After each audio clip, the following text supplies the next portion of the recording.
Mesdames et messieurs, bonjour et bienvenue sur votre émission matinale. Bonjour le Bénin, nous sommes heureux de bénéficier de votre attention toujours fidèle. Vous le savez, cette émission démarre toujours par l'information et c'est tout de suite avec Victorine Bondé.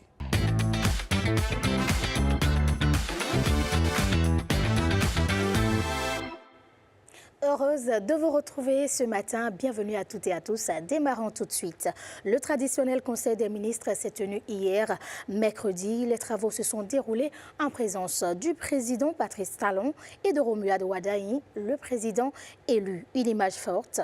Le porte-parole du gouvernement revient ici sur l'atmosphère qui a régné. Suivez. Vous êtes curieux, mais vous avez raison de l'être. Je peux effectivement vous dire que ça a été une ambiance particulièrement chaleureuse aujourd'hui. Le président de la République et le président de la République élu sont entrés en salle de conseil ensemble et la disposition dans la salle a un peu changé parce que le président élu s'est retrouvé à la droite du président qui va bientôt sortir pour co-conduire pratiquement les travaux du conseil. Je dois préciser qu'à leur entrée, ils ont été particulièrement applaudis, notamment le président élu. Et puis ça a été l'occasion pour le gouvernement de se satisfaire de ce que le 12 avril dernier, nos concitoyens aient manifesté leur adhésion massive à la politique déployée ces 10 dernières années, qui produit les résultats évidents que tout le monde voit. Et par la même occasion aussi, leur confiance en la personne du candidat que la mouvance présidentielle s'est choisi et qui a été élu par ce vote massif de notre population. Vote massif en termes de mobilisation, mais aussi en termes de score. Toutes choses qui renseignent sur la taille des attentes que sa personne suscite au sein de l'opinion.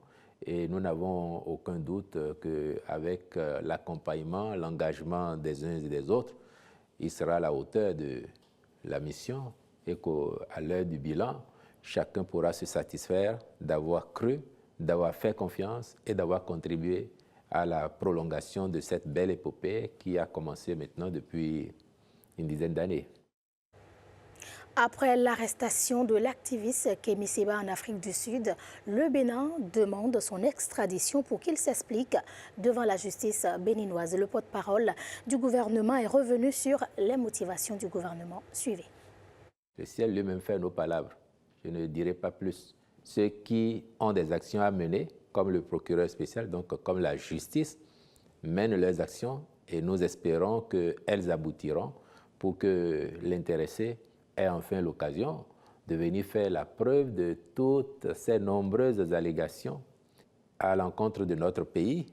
Je ne parle pas de personnalité, je dis à l'encontre de notre pays. Nous avons tous toujours été témoins de ces déclarations, de ces affabulations, les unes aussi graves que les autres, s'agissant du pays, de sa sécurité, de sa stabilité. J'espère que les procédures enclenchées aboutiront donc à son extradition sur notre territoire pour qu'il ait l'occasion, devant la justice béninoise, de venir s'en expliquer. Dans le secteur de l'entrepreneuriat, le Bénin renforce ses liens de coopération avec ses partenaires techniques et financiers. C'est dans cette dynamique que le président du Conseil économique et social a reçu en audience l'ambassadeur de l'Union européenne et sa délégation. Au cœur des échanges, les axes de partenariat pour soutenir les initiatives entrepreneuriales et accompagner le développement économique du pays. Et bien, à sa sortie d'audience, l'ambassadeur de l'Union européenne s'est prononcé au micro de Santish Kinkman et Ramatou Lawani. L'objectif de cette rencontre, j'étais avec ma collègue Muriel Le Sall, qui suit également les programmes économiques ici à la délégation de l'Union européenne au Bénin.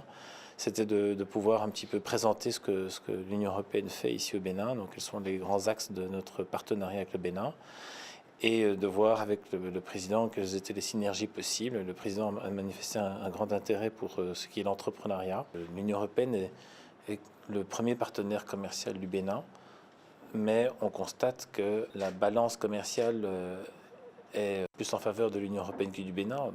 En d'autres termes, que l'Union européenne exporte plus vers le Bénin qu'elle n'importe du Bénin. Donc voir comment on peut améliorer cette balance commerciale en faveur du Bénin. Et puis aussi faire en sorte qu'il y ait davantage d'acteurs économiques européens qui viennent au Bénin pour investir.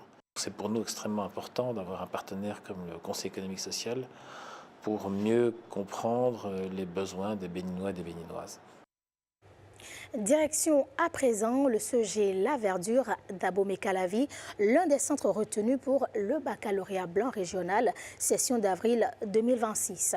Hier, au troisième jour de cette évaluation, les candidats ont composé les épreuves écrites sous le regard attentif des autorités éducatives et d'un hôte particulier, le représentant résident de l'UEMOA au Bénin. Filiano Gbagblenu et Ulvaeus Balogun y étaient aussi. Voici le compte-rendu. Ici, au CEG La Verdure de Calavi, c'est le calme plat sous la supervision du représentant résident de l'espace UEMOA. Le top est donné pour les épreuves écrites de cette troisième journée. Ce modèle d'examen unifié au sein de l'espace UEMOA marque le début d'une nouvelle ère pour les diplômes du secondaire dans l'espace communautaire. Du point de vue de la forme, les épreuves ont un peu changé de ce qu'on avait l'habitude de composer.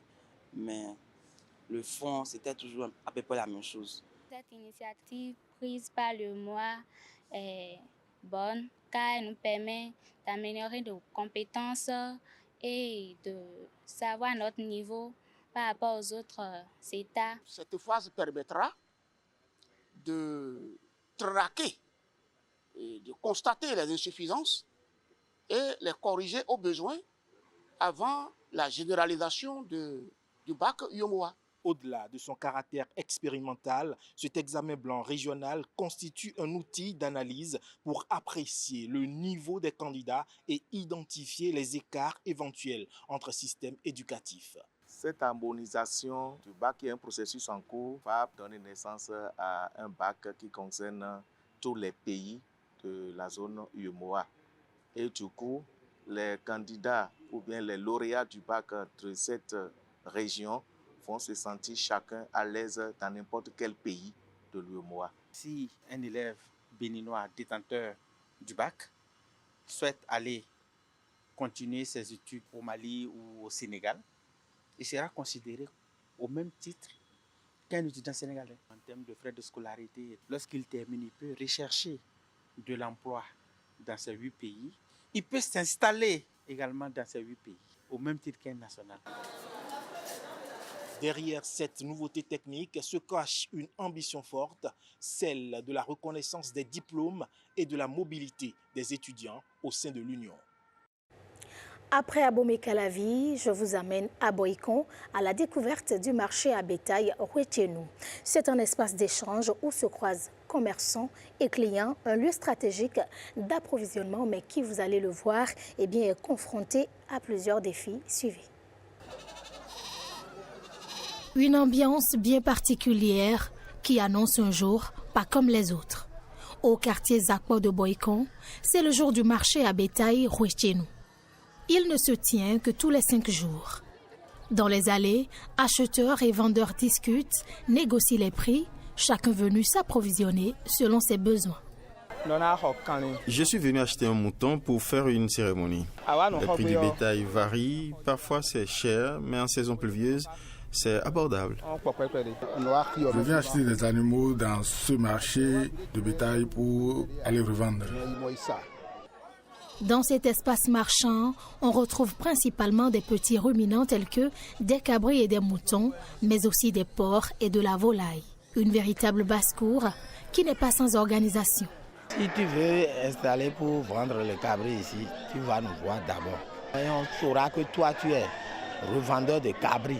Et ainsi, on va te donner la place avant que tu commences. Personne n'arrive seulement pour commencer. C'est pas ça.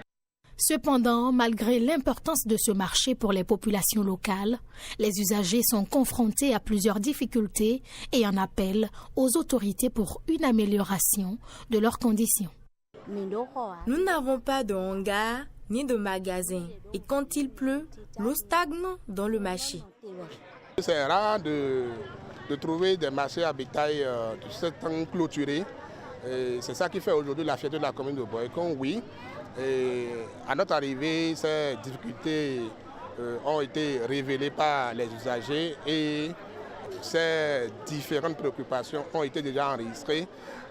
Les services compétents de la mairie travaillent là-dessus et je pense que les jours à venir, les toilettes seront ouvertes et que progressivement les toits des caniveaux également aussi seront réalisés pour rendre encore plus attrayant le marché et aussi plus viable. Construit il y a quelques années, ce marché constitue aujourd'hui un point stratégique d'approvisionnement en bétail pour les habitants de Zakbo et des autres quartiers de Boycon.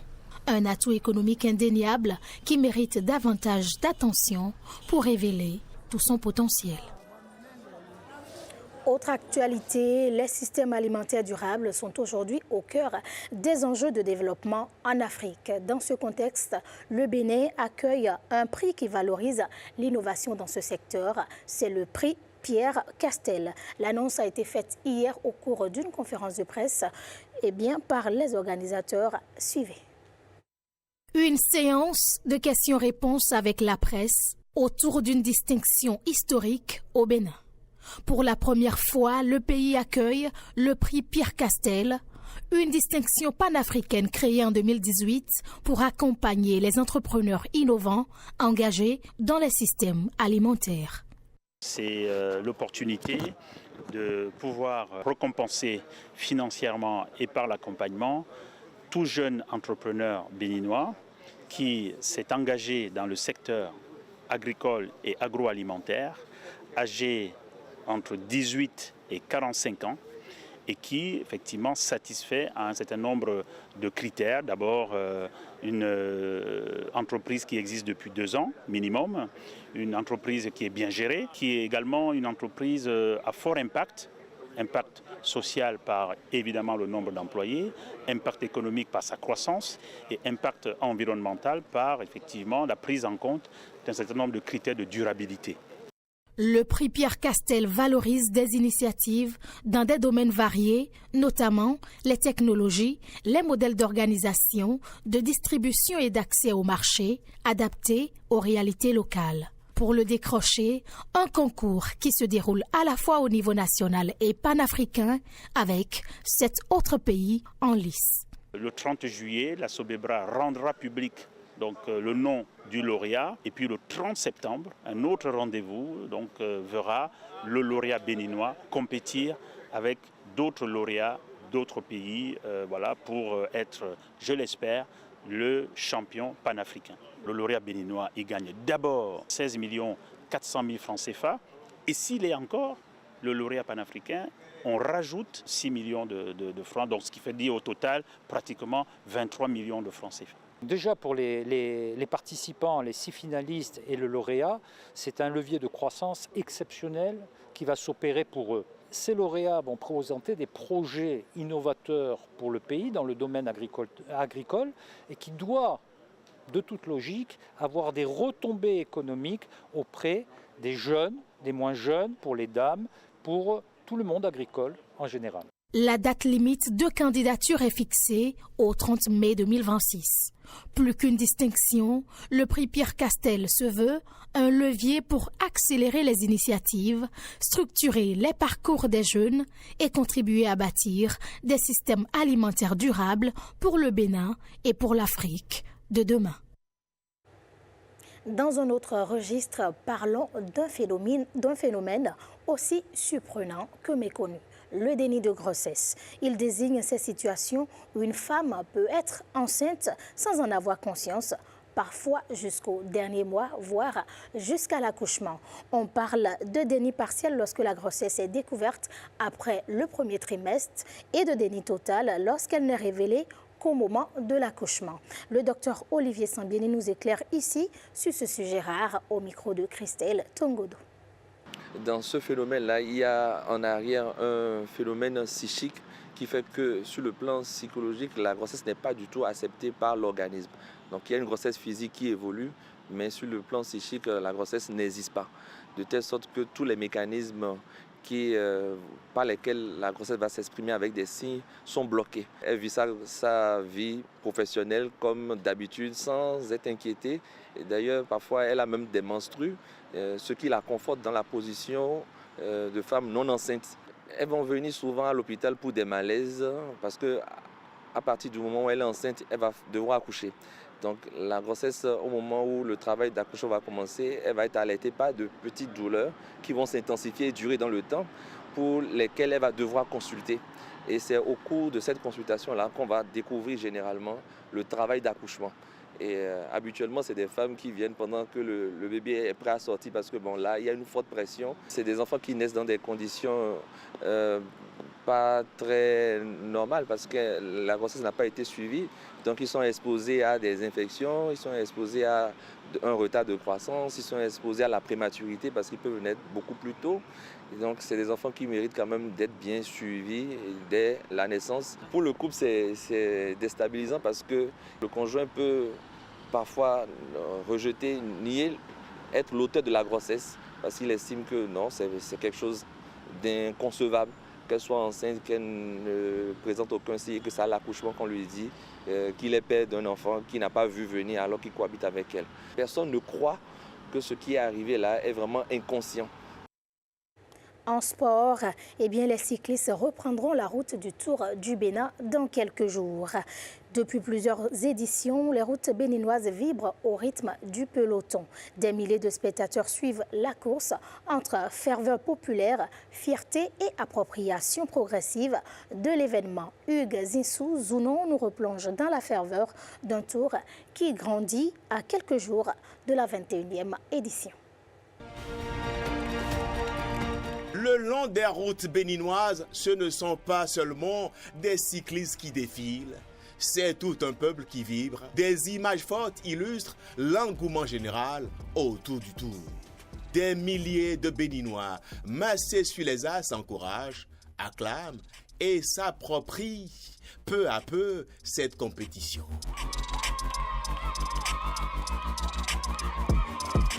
Ce qui reste aujourd'hui pour que ce cyclisme-là franchisse un vrai cap. L'engouement populaire est là, on voit du monde au bord des routes, on voit des populations heureuses d'accompagner les coureurs de façon générale, mais on entend beaucoup Bénin de la part de ces populations qui ont envie de voir, qui reconnaissent déjà les Béninois dans le peloton, mais ça serait bien pour l'image, pour booster encore plus le cyclisme au Bénin, ce serait bien que les Béninois commencent par lier des noms au sport. Selon les spécialistes, le Tour est en pleine croissance. La maîtrise des différentes étapes et la qualité de l'organisation témoignent d'un événement qui gagne en maturité. Plus le cyclisme au Bénin, ce serait bien que les Béninois commencent par lier des noms au sport. Ouais, c'est un sport aujourd'hui qui est en train d'arriver dans la tête de tout le monde. Et quand on commencera par avoir des vainqueurs d'étape, quand on commencera par avoir des coureurs qui vont mieux s'illustrer sur les routes du Tour, évidemment les Béninois vont s'identifier à ces coureurs-là. Et c'est le cyclisme béninois qui va gagner. Autre motif de satisfaction, une production télévisuelle soignée, des images de qualité et une volonté d'originalité qui distingue cette compétition. Nous ne voulons pas inviter, comme fait le Rwanda, toutes les grandes équipes, parce que nous devons monter ensemble. Nous devons contribuer au développement des autres pays africains pour qu'ils arrivent aussi à notre niveau. C'est pour ça que nous mettons un point d'honneur pour inviter d'abord tous les voisins et tous les Africains qui y désirent et qui peuvent y être. C'est seulement pour cette raison-là que nous réservons seulement 3 places à 3 équipes continentales et pas plus. Un Tour qui grandit, un public conquis et demain, voir un Béninois à nouveau vainqueur rendra l'histoire encore plus belle. Et c'est tout pour ce bulletin d'information. Merci de l'avoir suivi. Excellente journée à vous en compagnie des programmes de Bénin TV. Bonjour, le Bénin se poursuit juste après moi. Merci à vous, chère Victorine Bondé. Bonne journée à vous également. Merci.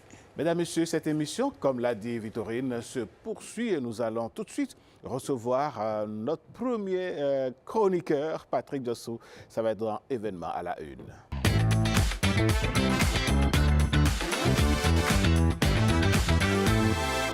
Événement à la une, Patrick Lindjossou assure et est présent. Bonjour. Oui, bonjour Alain Sochoumé. Et ce matin? Super bien. Et vous? Oui, ça va. Par la grâce de Dieu, on est là. Et puis, on va parler de livres, on va parler d'autres événements, parce qu'aujourd'hui, c'est 2 journées mondiales. Et après, on va évoquer un événement qui n'est pas très heureux, mais on va en parler à la fin. D'accord. Alors, journée mondiale. Journée mondiale. Aujourd'hui, c'est le 23 avril, journée mondiale du livre et du droit d'auteur. Une journée qui est instituée depuis des lustres par l'ONU. Et pour cette journée, il y a un mot d'ordre qui est donné. Mais nous allons suivre cet élément et revenir en plateau tout à l'heure. 23 avril, journée mondiale du livre et du droit d'auteur. En cette année 2026, Rabat, au Maroc, est désignée capitale mondiale du livre par l'UNESCO. Le thème central s'articule autour de l'inclusion par la lecture, la valorisation du livre dans l'espace public et l'accessibilité à tous. Et le sous-thème, la partition féminine dans le concert livresque. Carmen Fifame Toudonou est présidente de Miss Littérature, la plus grande organisation de compétition féminine littéraire de par le monde. Que pense-t-elle de l'accès à la lecture? Je n'oserais pas parler de chiffres ou de statistiques puisque je n'en dispose pas, mais je pourrais dire que nous vivons dans une époque de paradoxe. Les gens n'ont jamais autant lu donc sur les réseaux sociaux, lu sur les publications et les plateformes en ligne. Et paradoxalement, il semblerait que ce temps de lecture sur ces différentes plateformes numériques vient donc au détriment du temps qui pourrait être consacré à la lecture, donc la littérature. Je parlerai donc non pas d'accès, mais de possibilité ou de disponibilité pour les uns et les autres de pouvoir s'intéresser donc à la lecture telle qu'on l'entend, et sachant par ailleurs que la lecture présente beaucoup d'avantages que je ne citerai pas ici. Et je crois qu'il appartient donc au pouvoir public, mais aussi aux différents acteurs de la chaîne du livre, de faire en sorte que, non pas l'accès, parce qu'il y a une grande disponibilité de littérature, de livres aujourd'hui, mais que l'intérêt pour la lecture et pour les livres soit sauvegardé ou qu'il soit optimisé auprès notamment des jeunes, mais aussi de tous les publics. Carmen Toudonou est aussi éditrice protéiforme. Quel est selon elle l'état des lieux de l'écriture féminine? Il faut partir de l'origine de cette littérature féminine et dire que c'est une littérature qui a grosso modo été perçue comme une littérature de moindre valeur. Pendant longtemps déjà, les femmes n'avaient pas accès à l'écriture. Ensuite, quand les femmes ont commencé à écrire, leur parole était plutôt vue comme une parole de moindre qualité, et leur prise de position, parce que écrire, c'est prendre position, leur prise de position ont toujours été perçues comme soit excessive ou alors mignonne. J'utilise le mot mignon dans son acception la plus péjorative. Donc, on a toujours eu cette perception de l'écriture féminine comme quelque chose de gentil, de mignon, de pas assez viril, parce que justement la virilité, on le sait, c'est un attribut, une qualité des hommes. Et donc, cette littérature féminine a eu du mal depuis la base à émerger. Et je vais citer pour étayer cette affirmation, je vais citer les chiffres du prix Nobel de littérature, qui est quand même considérée comme la plus prestigieuse distinction littéraire au monde. Eh bien, il faut savoir que depuis la création de ce prix Nobel, moins de 20% de ses lauréats sont des femmes. Et donc, cela dit quasiment tout. Ce chiffre montre à lui tout seul l'état des lieux donc de l'écriture féminine. Cela dit, de plus en plus de femmes entrent en littérature avec beaucoup de volonté, beaucoup de perspicacité, beaucoup d'envie aussi de sortir d'un certain carcan, donc de certaines attentes du public lorsque les femmes prennent la parole. Fifame Toudonou est enfin écrivaine prolifique et pluridisciplinaire. La preuve, on a les 12 apôtres de Sainte Carmen, c'est-à-dire 12 livres. 1. 2014, Presque une vie, un roman. 2. 2015, Noir Vénus, un recueil de poèmes. 3. 2017, Le vert, le rouge et le noir, un essai. 4. 2018, Le lionceau et le papillon, un livre de jeunesse. 5. 2018 toujours, Des grades et des couleurs, un essai. 6. 2018 encore, Carmen Fifonsi Aboki, CFA, un recueil de nouvelles. 7. 2020, L'Odyssée Vaudon, un roman. 8. 2020, Tant de gens espèrent être aimés et beaucoup ne sont que mariés, un roman. 9. 2022, D'une œuvre à l'autre, un essai. 10. 2023, L'orgasme douloureux, un roman. 11. 2024, 2500 jours et nuits, une pièce de théâtre. 12. 2025, Paria, un roman. Et des prix et des trophées à son actif. Mon actualité littéraire, c'est bien entendu ma dernière parution, le roman Paria, qui a été sacré mention Sherazade du Grand Prix Afrique 2025 tout récemment à Paris, à l'occasion donc du Salon africain du livre de Paris. Et donc, nous essayons d'accompagner la promotion de ce dernier roman, qui est donc ma toute dernière parution. Et puis, je travaille également sur 2 autres ouvrages, un recueil de nouvelles que je devrais faire paraître depuis quelques années, mais qui attend, et puis une pièce de théâtre qui, ma foi, ne devrait pas tarder à apparaître dans les prochains mois. Carmen Fifame Toudonou, l'une des plus grandes Miss Littérature, illustre bien cette journée mondiale du livre et du droit d'auteur.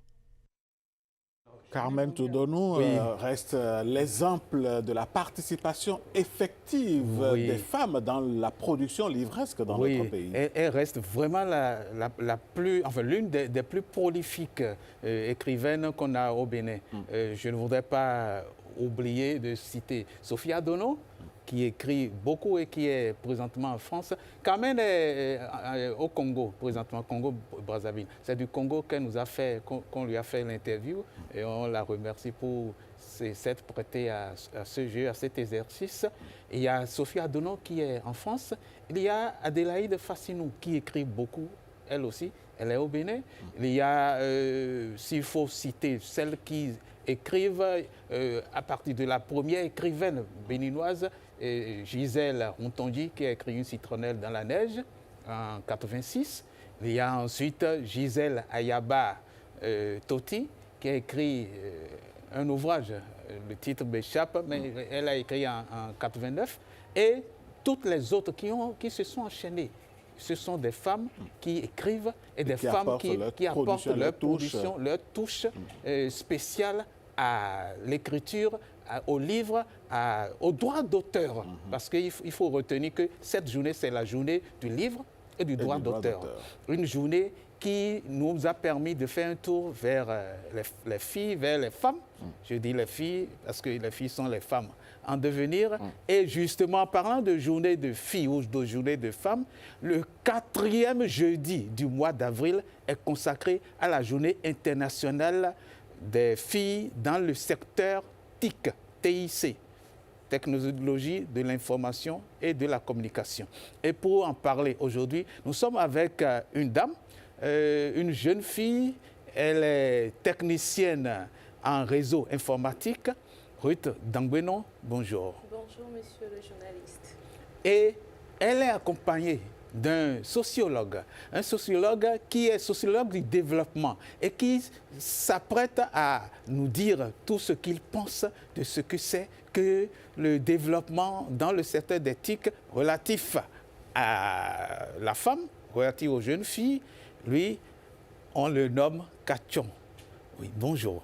Bonjour, monsieur le journaliste. Comment vous allez? Je vais très bien. Alors, Valère Kachon, vous êtes un sociologue. sociologue du développement. Et en tant que sociologue, quand on voit tout ce qui se passe autour des filles, autour des femmes actuellement, qu'est-ce qu'il faut retenir de cette journée? Pourquoi une journée consacrée exclusivement aux filles? Est-ce que ce n'est pas un genre d'exclusion des hommes? Alors, merci beaucoup, monsieur le journaliste. Alors, ce n'est pas pour exclure en fait les hommes, non pas du tout, mais c'est en réalité pour établir un équilibre. Un équilibre en donnant de la visibilité et des opportunités aux filles. Oui, très longtemps, les normes sociales ont mis de côté en réalité les filles en ce qui concerne le secteur des TIC. Oui. Et donc, il faut en réalité permettre à ce que ces filles qui osent dans ce secteur puissent un jour être valorisées. Et donc, c'est une journée en réalité qui s'inscrit dans une dynamique de reconfiguration, de visibilisation, de légitimation justement des filles dans ce secteur-là. Et donc, ce n'est pas pour exclure une fois encore, mais plutôt pour rétablir une sorte d'inégalité existentielle, parce que vous n'êtes pas sans savoir que historiquement, ce sont toujours les figures masculines qui sont citées dans ce secteur, alors que beaucoup de femmes, de filles, en réalité, font d'énormes efforts qui ne sont pas toujours valorisés. Voilà. Moi, je voudrais demander à mademoiselle, voilà, je retrouve le nom d'Agbenon, de nous dire ce qui vous a poussé, mademoiselle, à aller dans le monde des TIC. D'accord, je vais être honnête, parce que moi, avant le bac, je n'avais aucune idée de c'est quoi l'informatique, c'est quoi les télécoms et tout. Mais après, pendant l'orientation, j'ai entendu parler de... Voilà, il y a une filière qu'on appelle réseau informatique et télécommunications. Donc, j'ai essayé de faire des recherches là-dessus. Et comme j'étais plus tech, scientifique, mathématique, j'adorais les maths, les physiques, je me suis dit, je vais me lancer. Et d'ailleurs, je voudrais comprendre comment on arrivait à gérer les appels téléphoniques, par exemple. Oui. Je suis ici, je t'appelle, tu reçois des messages de moi. Comment on arrivait à faire des recherches sur Internet? Qu'est-ce qui est derrière tout cela? Les sites BTS, comment ça se passe? Donc, c'est ce qui m'a poussée. Et ma plus grande motivation, ça a été l'informatique est réservée aux hommes, pas aux femmes. Mais je me demande pourquoi. Ce sont des stéréotypes que je n'accepte pas. Ça m'énerve, cette phrase, ça, franchement, je ne l'aime pas du tout. Et ça a été une motivation pour moi. Oui, Monsieur Kachon, elle a parlé de stéréotypes. Quels sont les stéréotypes qui ont poussé ou qui poussent les filles à ne pas être des adeptes de l'informatique ou des TIC? Alors, l'exemple qu'elle vient de donner relève des stéréotypes de compétences. Vous voyez, dans les sciences, on dit que voilà, enfin, c'est réservé pour les hommes. Oui. Ouais, les TIC sont réservés pour les hommes et que plutôt les femmes doivent pouvoir s'occuper en fait de tout ce qui relève des soins, de l'éducation et de tout le reste. Donc il y a de ces genres de stéréotypes qui existent et qui persistent, qui influencent justement les filles dans leur orientation, notamment les stéréotypes de légitimité. Ouais, la fille ou la femme qui se retrouve dans ce secteur doit prouver qu'elle mérite sa place dans ce secteur. Et vous voyez, donc c'est l'ensemble de ces stéréotypes-là parfois qui rendent davantage ou qui sèment en ces filles-là le doute donc, de s'orienter dans ce secteur.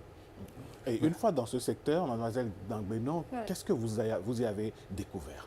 Ok, j'ai découvert des choses très passionnantes, des choses qui m'inspirent, qui me font vibrer, en vrai.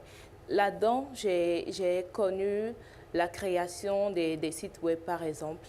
Je me suis fait former par Madame Christiane, qui m'a vraiment aidée. Elle était comme mon mentor, je dirais. Après cela, il y a les équipements informatiques vous avez dans dit la Madame Christiane, on peut avoir son nom? Roussou. Oui, Madame Christiane Roussou. Roussou, oui. Et dans la salle serveur, il y a les équipements, les baies qui crient.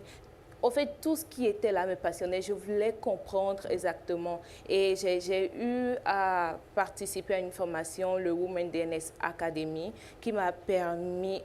qui m'a permis d'avoir accès à la data center nationale en fait, du Bénin. Et là-bas, j'ai vu tout ce qu'il y avait comme équipement. On nous avait vraiment parlé et tout ça me donnait la rage d'apprendre. J'avais vraiment envie de comprendre. Il y avait la curiosité et franchement, il y a de belles personnes dans cet écosystème-là. De belles personnes dans cet écosystème. Ces belles personnes, est-ce que les Béninoises sont vraiment dans le modèle? Elle a cité Madame Christiane Oussou. Oui. Est-ce qu'il y a d'autres noms de Béninoises dans ce secteur, le secteur des TIC enfin, est-ce que les Béninoises s'y intéressent vraiment? Oui, monsieur le journaliste, elles sont nombreuses. Et moi, je peux peut-être citer Dr Viviane Oké, qui est fondatrice de Elle et Médecine. Ouais, il y a également Madame Azanpan, elle est fondatrice d'une structure. Voilà. Alors, donc, c'est pour vous dire qu'elles sont nombreuses dans le secteur, seulement que le problème, et je l'ai m'attelé à l'interne de mes propos, elles ne sont pas suffisamment valorisées. Ces filles ou ces femmes-là qui font des efforts dans ce secteur. Et donc, c'est l'occasion, au cours de cette journée, de les valoriser, de les célébrer et d'encourager justement... les mettre un peu en lumière. Justement, et d'encourager les filles à vraiment opter pour ce secteur qui, moi je pense, c'est un secteur qui, en réalité, concourt au développement d'une nation. Parce que vous voyez, les TIC aujourd'hui sont au centre de toutes les réflexions. Et donc, nous avons besoin justement de ces filles-là pour davantage humaniser la technologie. Alors, dites-nous, quelle pourrait être l'influence des préjugés sur l'éclosion et la mise en valeur des talents dans le domaine des TIC, en particulier dans les autres domaines en général?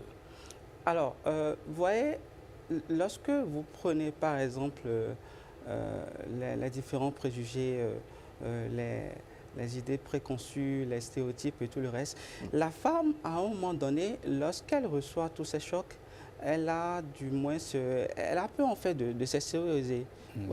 Elle a peur en réalité de montrer de quoi est-ce qu'elle est capable. Et lorsque, dans l'ensemble, lorsqu'elle reçoit ces chocs, c'est pour elle en fait le moment de s'isoler davantage, l'isolement. Et ensuite, là, on parle des stéréotypes d'isolement social. Et donc, du coup, il faut pouvoir trouver le juste milieu, le juste moyen, justement, pour remédier, ou du moins sensibiliser les gens à vraiment mettre de côté ou ne pas persister dans ces différents stéréotypes et aux préjugés que nous développons constamment dans notre société. Mademoiselle Dangueno, en parlant de stéréotypes, est-ce que vous avez été victime de cela avant de commencer? L'accompagnement, est-ce que vos parents vous ont accompagné pour ce choix de secteur? Bien sûr, mes parents sont ma force et je suis tellement reconnaissante pour ce qu'ils ont fait pour moi malgré les moyens. Parce que quand je voulais commencer, tout le monde disait « Femi, tu ne pourras pas y arriver. Ruth, ce n'est pas ton truc, c'est pour les hommes. » Je disais non, c'est ma passion, j'aime déjà ce que je fais. Et très tôt, j'ai demandé à suivre des formations professionnelles. Donc les parents, malgré les moyens, je le répète, ils ont payé pour que je puisse suivre les formations. J'allais installer des antennes paraboliques, par exemple, dans la maison des gens. Quand j'y vais, ils se disent « Mais non, tu ne pourras pas monter, c'est un métier d'homme, s'il te plaît, tu vas tomber. » Je dis non, j'insiste et je le fais. Avec mes 10 doigts, j'arrive à réparer des 4 mets. Et c'est une fierté pour moi aujourd'hui. Et je dis merci aux parents parce qu'ils ont su m'accompagner dans mon choix. Et parlant de stéréotypes, hier, j'étais en call avec une amie et sa sœur voulait me saluer, discuter avec moi. Donc, on parlait, elle me disait que je suis très belle. J'ai dit, mais si, tu l'es aussi. Mais elle m'a dit non, catégoriquement, je suis laide. J'ai dit, ma chérie, tu ne vas plus jamais répéter ça. Tu es très belle et quelle que soit la situation, quel que soit l'environnement dans lequel tu vas te retrouver, tu dis je suis belle et tu l'assumes. Et elle avait eu du mal à le dire, elle a pleuré finalement, soit disant que sa maman et ses sœurs lui disaient tout le temps qu'elle était très laide. Raison pour laquelle elle a gardé et franchement, elle n'allait pas l'assumer. Mais je lui ai dit non, ma chérie, tu l'es. Elle a accepté finalement. C'est pour dire que les parents ont un rôle capital à jouer dans, l'évolution ou la perception des enfants dans leur vie future ou dans leur choix futur. Parce qu'un parent qui dit tout le temps à sa fille, tu es intelligente, on dit ce métier c'est pour les hommes, mais je sais que toi tu peux le faire. Oui. Je te fais confiance et tu es forte. Tu peux y arriver, tu es une femme yes, brave. You can. Exactly. Yes. So, quand vous commencez par le dire à des filles toutes petites, ça s'imprègne en fait dans leur esprit. Oui. Et même quand demain, quelqu'un vient leur dire, tu ne peux pas le faire, elles te diront non. Mon papa m'a toujours dit que je peux y arriver. Oui. Ma maman me l'a toujours dit. Donc, je vais y arriver. Il n'y a pas de barrière, il n'y a pas de murs invisibles qui vont pouvoir se créer en fait dans mon environnement. Je dis non et je brise ces stéréotypes. Ruth Dangbenon, ouais. Aujourd'hui, quel est votre sentiment quand vous êtes dans ce monde de l'informatique, dans ce monde des TIC, après avoir traversé tout ceci? Je suis très fière. Très, très fière, contente et je ne suis pas encore arrivée. Ce n'est pas encore l'objectif, je ne l'ai pas atteint, mais je dis déjà c'est un bon début. Et franchement, je ne cesserai jamais de dire merci aux parents qui ont su m'accompagner vraiment dans ma décision, dans ma volonté d'évoluer dans ce domaine. Et tous mes mentors, je dois citer Femmes et Internet. Il y a Madame Udari Toinde, Madame Amoudat Seydou, tous ceux-là sont là pour m'accompagner, pour me dire oui, tu peux y arriver. Et tellement aujourd'hui, quand je me retrouve, je ne m'imaginais même pas être là en ce moment parce que il y a de cela quelques années, j'allais dire, je ne pourrais pas le faire. Mais elles ont su m'accompagner, me dire oui, tu peux y arriver. Dans un pays dont vous êtes la fille, pour ne pas parler du Bénin, le Bénin qui s'est engagé dans, disons, le numérique à part entière, est-ce que vous avez un rêve pour votre pays après avoir fait ce choix? Bien sûr. Lequel est-il? Je dois contribuer au développement de mon pays grâce au numérique. Je réfléchis à des projets, nous travaillons avec des équipes ensemble.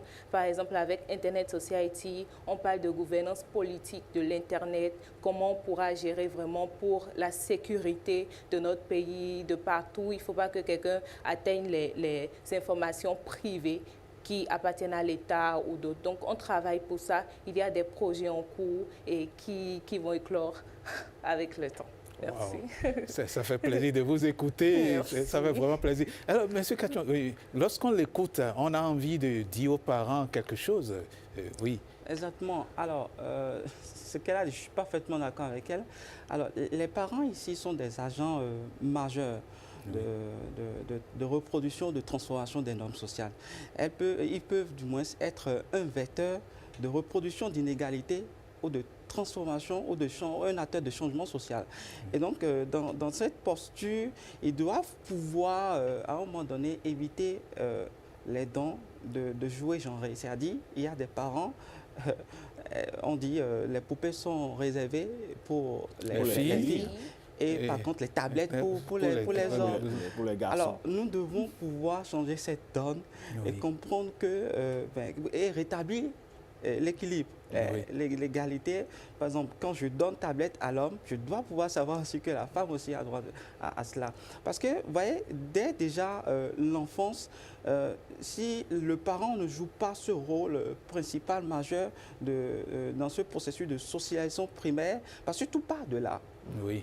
Si vous habituez l'enfant à des outils technologiques, elle va grandir, puisqu'il s'agit ici des filles, elle va grandir justement avec tous ces jouets-là dans cet environnement. Vous voyez, et donc, elle va stimuler en réalité, d'une manière ou d'une autre, ses capacités cognitives et va vouloir davantage creuser dans ce secteur pour comprendre. Et donc, demain, facilement, elle pourra s'orienter. Et je crois que lorsque ça vient comme ça, on ne dira pas qu'elle sait elle-même auto-orientés. Ce sont les parents qui, à un moment donné, ont compris l'enjeu et l'ont accompagné. Donc, c'est important. Les parents doivent pouvoir comprendre qu'ils jouent un grand rôle dans le processus de transformation des normes sociales.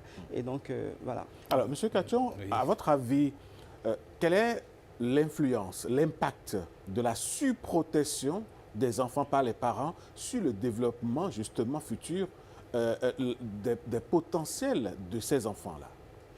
Alors, vous voyez, très souvent, les parents ont justement cette tendance à se protéger justement les filles. On dit, non, ma fille, ce métier, c'est pour les hommes, ça nécessite assez de force et tout le reste. Non, ne va pas là-bas. Elle a envie de se jeter à l'eau, mais on l'empêche. Justement, parce que vous voyez, avec les normes sociales et tout le reste, on préfère en réalité cantonner la femme que dans le cadre public, c'est-à-dire les soins, les tâches ménagères et tout le reste, parce qu'on estime, que c'est un secteur plus accessible, vous voyez, à la femme et qui ne va pas, ce secteur ne va pas du tout l'exposer, ce domaine ne va pas l'exposer. Alors que c'est en réalité se tromper que de penser que la femme doit être cantonnée, disons, à ce secteur. Il faut pouvoir permettre qu'elle s'extériorise, qu'elle mette pied, disons, dans cet univers public, justement, dans le secteur d'éthique, dans le secteur, dans le monde professionnel, et opter justement, vous voyez, pour ce secteur. Parce que, vous voyez, le futur de l'enfant, c'est comme vous l'avez dit, le futur de l'enfant dans le cadre du secteur d'éthique dont on parle, ça relève justement de cet engagement des parents qui doivent éviter justement de surprotéger les filles et de les laisser s'exprimer librement et de tenter en fait leur chance et devenir technicienne en réseau informatique comme Madame Dangueno et comme bien d'autres femmes qui excellent dans ce métier. Et je vous assure, la femme, il y a souvent un philosophe qui dit la science sans conscience n'est que ruine de l'âme. Moi, je dirais la science sans la femme n'est que ruine de l'âme. Donc, du coup, nous devons pouvoir mettre au cœur, disons, de cette technologie, de cette science, la femme pour davantage donner une certaine nouvelle allure, disons, à ce secteur. Sans passer pour une donneuse de leçons, Ruth Dangueno, la réalité est qu'aujourd'hui, de nombreuses filles, de nombreuses jeunes filles, jeunes dames comme vous préfèrent s'exposer seins et fesses sur les réseaux sociaux au lieu de chercher à construire autre chose que ça. Quel est votre message, vous qui êtes allé chercher derrière le miroir? Je dirais tout simplement que rien n'est perdu. Elles peuvent revenir à la raison. Pas qu'elles ont fait un mauvais choix, mais quand même, le numérique a besoin de vous. Et vous avez du talent, vous êtes intelligente. Et faites-vous confiance.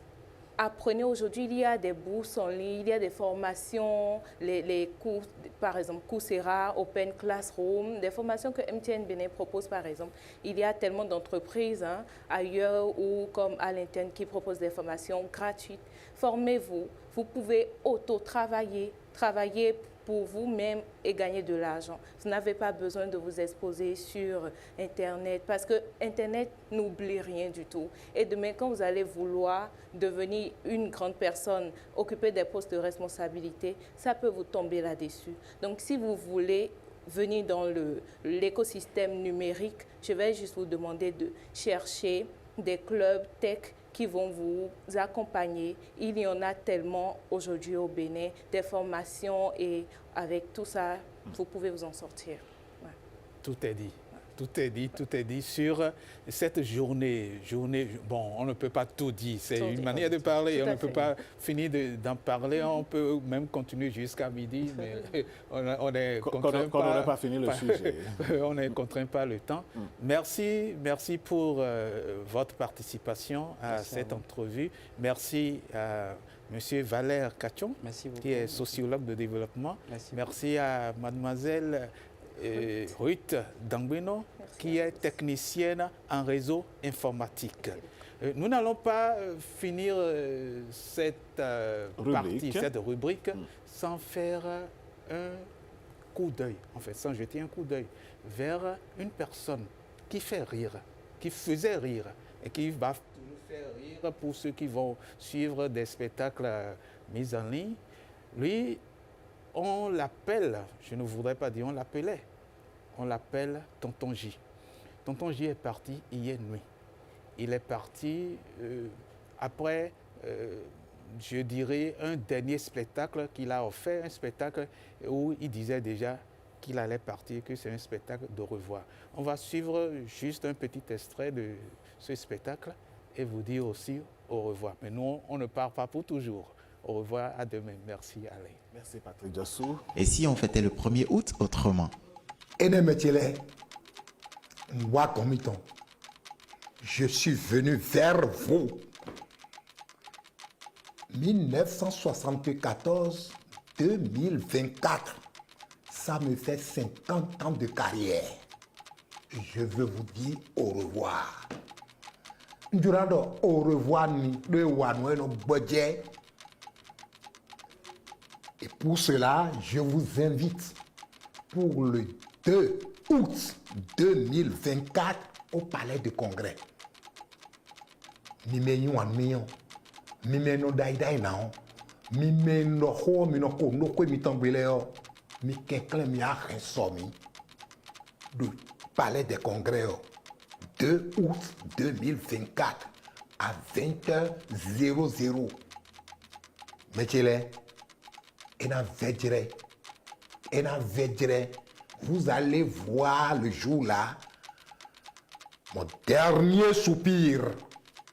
Naso inde jo, le Senondi, si coup de Senondi do tamitome, bonando do revoir nous na budget.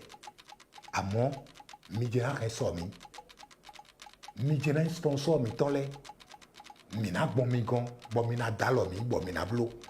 Et les do premier ou tout ça est rombi, mi wabo minokpo, ba jawa, mi kekle, mi wa mini konbo.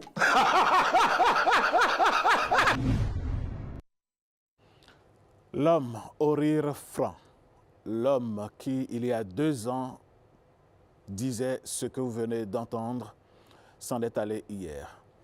Tonton J, comme on l'appelle affectueusement, s'en est allé. L'artiste ne meurt pas.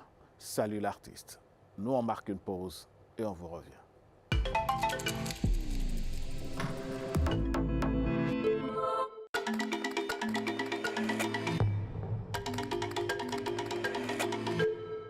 Pour à la signature. Si quelqu'un va rentrer en bon sens, le coureur, il sait que la route est balisée totalement.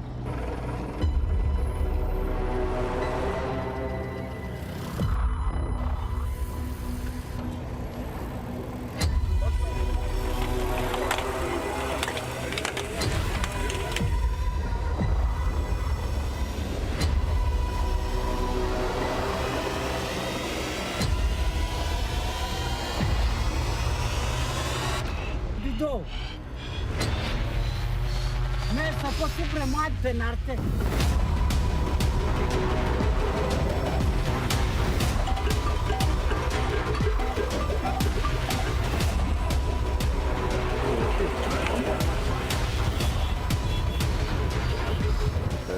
Vous êtes seul sur votre vélo, vous devez pédaler.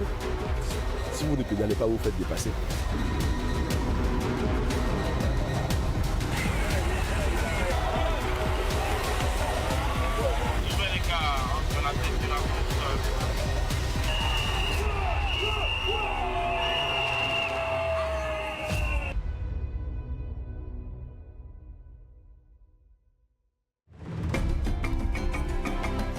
Les épices, alliées de notre santé. Les épices, ce ne sont pas seulement des saveurs. Elles participent aussi à la protection de notre santé. Consommer régulièrement des épices, c'est faire du bien à son corps. Le curcuma, par exemple, est reconnu pour ses capacités à détoxiquer notre organisme et participe à son bon fonctionnement. Le gingembre, quant à lui, aide à la digestion et soutient les défenses naturelles du corps. Les substances contenues dans le gingembre aideront à améliorer le métabolisme. La cannelle peut contribuer à une meilleure régulation du sucre dans le sang, surtout lorsqu'elle est consommée avec modération. Le poivre noir, quant à lui, facilite la digestion et aide l'organisme à mieux utiliser certains nutriments. Qu'en est-il alors de l'ail et de l'oignon? Ils sont largement utilisés dans notre alimentation traditionnelle. Ils participent à la protection du cœur, aident à lutter contre certaines infections et renforcent l'immunité. Comment alors bien utiliser les épices? D'abord, les consommer crus ou légèrement cuites et puis éviter les cuissons longues qui détruisent leurs bienfaits. En résumé, les épices ne servent pas seulement à relever le goût des plats, elles soutiennent la digestion, renforcent le corps et participent à une alimentation saine. Ceci est un message de l'Agence nationale de l'alimentation et de la nutrition. ANAN, comprendre pour agir en faveur de la nutrition.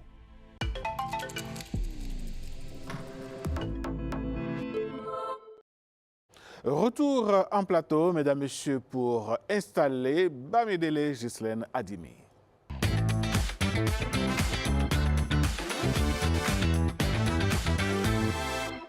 Et voilà, qui va donc s'installer? Ghislaine, bonjour. Quel est ce chat qui vous accueille comme ça? Bon, alors ce qu'on va faire, à la fin de l'émission, je vous offre un café. Ah, je pense que ça passe maintenant là. Ah ouais. Quand j'entends le café, c'est que j'adore le café. Je vous offre le café. Ah, vous savez comment me prendre, hein? Ah oui, bien sûr. Merci beaucoup. Mais je vous connais, on est ici tous les jours.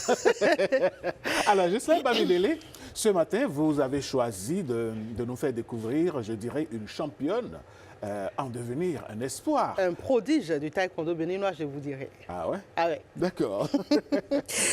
Elle s'appelle Marie-Gracia Anyambosu. Je ne sais pas si tous les Béninois connaissent ce nom, mais ce nom ne manque pas de résonner depuis quelques années déjà dans le monde sportif béninois. À seulement 14 ans, Marie-Gracia Anyambosu incarne déjà l'excellence et l'avenir du sport béninois. Discipline, détermination et talent. Marie-Gracia Anyambosu n'est pas une athlète comme les autres ceintures noires premiers dan en taekwondo. Elle enchaîne les performances et fait flotter haut les couleurs du Bénin sur les tatamis d'Afrique et d'ailleurs. Ça ne résonne pas dans vos oreilles, Alain? Ah, ben bien sûr. Ah, ben bien sûr. En effet, son nom résonne désormais comme une promesse tenue. Marie-Gracia Anyambosu. Si la technique est en complicité avec nous, voilà, elle commence à montrer son image. Marie-Gracia Anyambosu, jeune prodige du taekwondo béninois, s'impose déjà dans la cour des grands. Je vous le dis, elle a seulement 14 ans. Elle affiche un palmarès impressionnant. Tenez par exemple, en 2024, à Tema, au Ghana, elle décroche la médaille d'or et le trophée de meilleure athlète féminine ouest-africaine. Une consécration qui confirme tout son potentiel. La même année, c'est-à-dire en 2024, elle se mesure au très haut niveau international à Eindhoven, aux Pays-Bas. Une expérience exigeante qui s'arrête en quart de finale, mais qui forge davantage son mental de compétitrice. Dommage, on n'a pas les images qu'il faut pour vous montrer ses prouesses. En 2025, elle marque l'histoire du sport béninois lors des championnats d'Afrique cadet et junior à Abuja, au Nigeria. Unique médaille d'or du Bénin, elle devient l'une des grandes révélations de la compétition.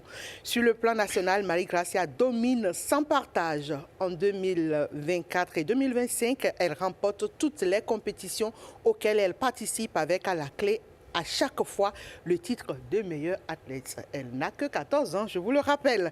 Ses performances exceptionnelles lui valent aujourd'hui une nomination au prestigieux Gala des champions 2026. Reconnaissance de son talent et de son travail acharné. Marie-Gracia est avec nous sur ce plateau ce matin. Alain, qu'est-ce qu'on fait pour des prodiges comme ça? On applaudit. On applaudit, ah ouais, ça c'est clair, c'est clair. Allez, Marie-Gracia Anyambosu, bonjour. Bonjour, monsieur le journaliste. Comment est-ce qu'on fait pour être championne, je vais dire, une étoile montante du taekwondo?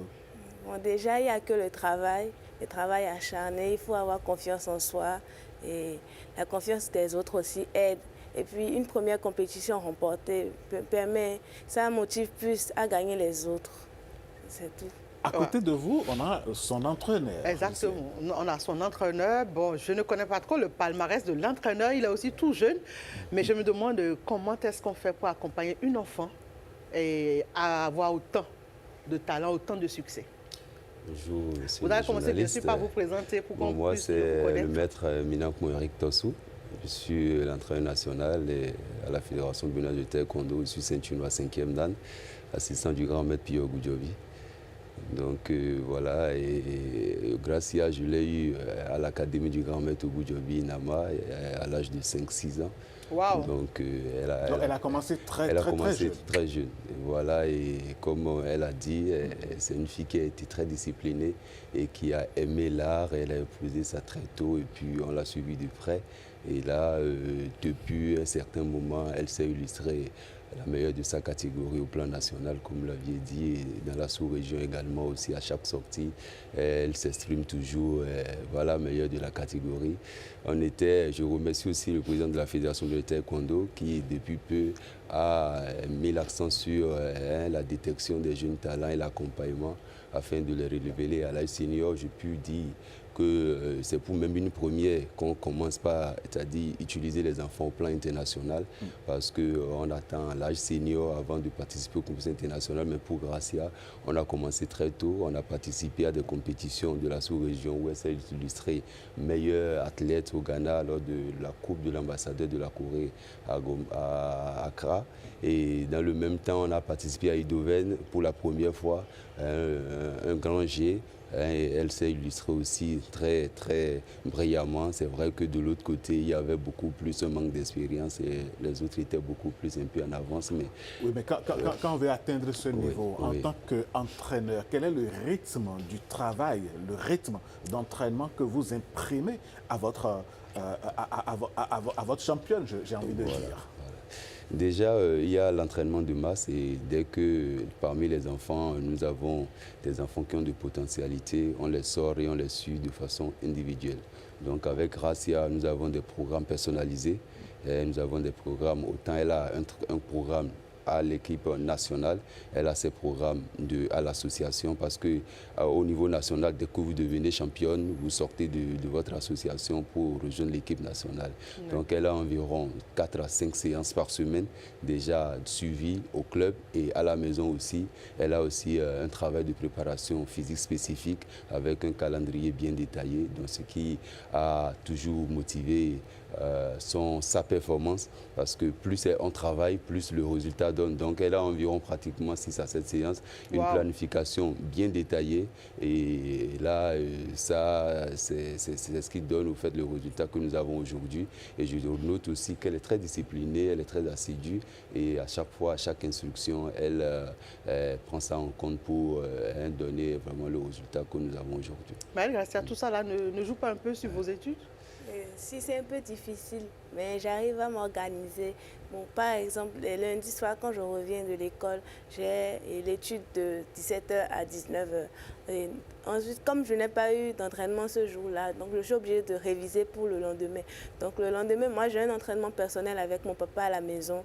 Comme je n'ai pas étude, et ensuite je m'organise encore, on finit l'entraînement à une heure donnée, puis je commence à réviser avant de m'endormir. Une athlète disciplinée, très concentrée, très engagée et on voit qu'elle aime bien ce qu'elle fait. Elle a une maturité rare pour son âge. Marie-Gracia, comment est-ce que vous arrivez à concocter tout ça avec votre vie associative? Comment est-ce que vous vivez tout ça avec la famille, les frères, les amis? Vous avez encore du temps pour vous amuser en quelque sorte? Bon, je n'ai pas vraiment de temps pour m'amuser. Par exemple, quand il y a c'est évident.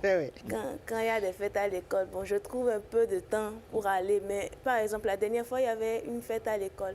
Mais j'ai pu y aller, mais je me suis retirée à 17h parce que j'avais entraînement à 17h le samedi.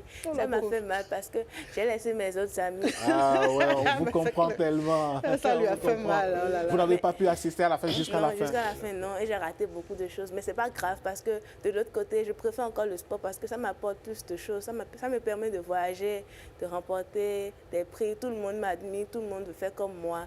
Alors que de l'autre côté, bon, c'est juste pour un temps. La médaille que vous avez au cou, parlez-nous de cette médaille. Cette médaille, c'est la médaille que j'ai remportée au championnat d'Afrique à Abuja. Et j'ai gagné, j'ai recruté la médaille d'or et je suis trop contente. Ah ouais. Alors là, ça veut dire que toutes vos prouesses aujourd'hui vous rendent tellement heureuse que vous avez envie d'aller plus loin. Oui. Quel est le niveau que vous escomptez atteindre? Et moi, j'espère aller au JO. Waouh! Oui, j'espère aller au JO et continuer à aller aussi au championnat d'Afrique. Moi, je ne vise plus le national, le niveau national. Je vise l'international. J'aime cette détermination-là. Parce que je suis la meilleure au plan national. Donc, je vise plus l'international pour remporter plus de médailles d'or. Et je vise être... J'ai envie d'être reconnue dans le monde. Je veux que quand je passe quelque part, tout le monde me connaisse. Oh my God! J'adore ça!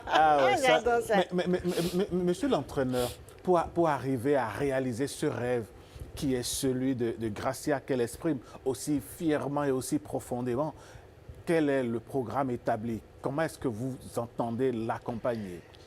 Déjà, pour cette saison, nous avons une planification assez solide. Et concernant les compétitions dans la sous-région sont déjà annoncées. Et bientôt, on prépare déjà le championnat d'Afrique zone 3 au Mali. pour lequel on est en train de travailler. Et là, les entraînements, comme je vous l'ai dit, elle a une masse horaire de 12 heures d'entraînement par semaine. Voilà, parce que c'est le minimum lorsqu'on est en équipe nationale, cadet, junior. C'est les seniors, on va jusqu'à 20 heures. 12 heures, ouais, 12 heures. C'est énorme. 12 heures, ça fait 6 séances environ. Ça fait 6. Donc, avec cette planification déjà, comme je vous l'ai dit, disciplinée, on essaie toujours de pousser.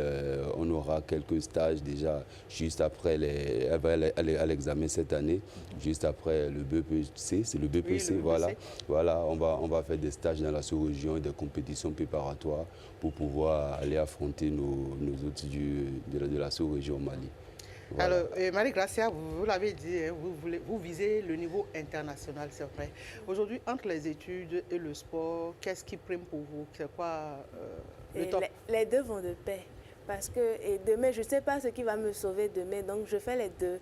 Mais je me concentre plus sur l'école, parce que c'est plus important pour moi, parce qu'on ne sait pas si je pourrai toujours évoluer ou j'aurai quelque chose qui va m'empêcher d'arrêter le sport. Que Dieu vous en préserve, en oui. tout cas. Que Dieu vous en préserve. Alors, en tant que jeune fille, quel est le rêve que vous nourrissez en dehors du sport? J'aimerais bien que toutes les filles se mettent au sport parce qu'aujourd'hui, on met trop les filles à l'écart. On se dit que c'est juste les garçons qui sont concernés. Mais voilà, moi maintenant, je peux taper des garçons. Ah oui. Attention à ces garçons qui vont vous chercher noises. Non, Marie-Gracia, rassurez-moi que vous ne faites pas le sport juste parce que vous avez envie de taper les garçons. Non, pas juste, mais c'est juste pour dire que les filles aussi sont capables de faire des choses. Et de se défendre, oui. également. Oui. D'accord. Alors, en dehors du sport, la question que je posais, en dehors du sport, quelles sont les autres ambitions de Marie-Gracia? Vous n'avez pas resté femme sportive toute votre vie. Bon, moi, dans la vie active, qu'est-ce que Marie-Gracia rêve d'être comme professionnelle demain? J'ai envie d'être docteur, pédiatre, parce que j'aime trop les enfants. Oh là, dis donc, elle a son chemin tout tracé, elle sait ce qu'elle veut. Franchement, on sent que c'est une enfant qui connaît bien ce qu'elle veut dans sa vie. Elle est vraiment mature pour son âge. Alors, maman, quelle place maman occupe dans tout votre cursus, tout ce parcours-là? Parce que vous avez dit tout à l'heure que papa vous accompagne dans les entraînements. Voilà. Donc, c'est clair que papa vous soutient totalement dans le sport. Alors, maman, elle voit ça comment? Maman, elle m'accompagne aux entraînements, elle me soutient, elle m'encourage. Des fois, quand je suis découragée, je suis fatiguée, elle me dit que c'est pour un temps et qu'après, je pourrai sourire après. Elle me suit toujours et puis on prie ensemble des fois. Et sur le plan spirituel aussi, elle dit qu'il faut plus s'améliorer. Voilà. Et les frères et sœurs? Mon frère, lui, il est comme un coach pour moi, c'est mon petit frère. Oh là là, c'est beau. Il est content quand je gagne, il se dit que c'est aussi lui. Et puis, je le motive à faire plus que moi. Il pratique aussi la même discipline que vous? Oui. Ah, d'accord. Bon, je suppose que maman aussi a fait aussi une activité sportive. Hein? Là, on dirait que c'est toute la famille qui est au sport. Non. Maman ne fait pas de sport. Ah. Là, il faut l'entraîner. Elle se consacre à la famille. À la famille. Elle prépare tous les repas qu'il faut et suit réellement sa famille. Alors, monsieur le coach, on voit que vous êtes vraiment fier de votre athlète. Oui, c'est vraiment une fierté. Hein. Encore que... Fier et rassuré. On ne sent pas de l'inquiétude. Tout est tranquille. Il y a une sérénité qui ne dit pas son nom. C'est bien cela, c'est bien cela. Encore qu'une fierté, encore que c'est une de nos premiers titres au Bénin, après les prouesses des enfants du grand maître Pio Goudjobi. Pour les Jeux africains, c'est la première fois que nous décrochons le titre de champion d'Afrique et là je suis vraiment plus que fier. Et là, comme ambition, j'aime bien souvent quand c'est de l'athlète que la volonté d'aller de l'avant vient, parce que ça peut être notre rêve et si l'athlète n'est pas en harmonie avec notre rêve, ça ne marche pas. Et c'est ce que j'admire chez Gracia, vous voyez, librement s'exprimer, elle exprime déjà aussi ses rêves et puis en fonction de cela, c'est-à-dire le travail suit et puis ça se passe très bien.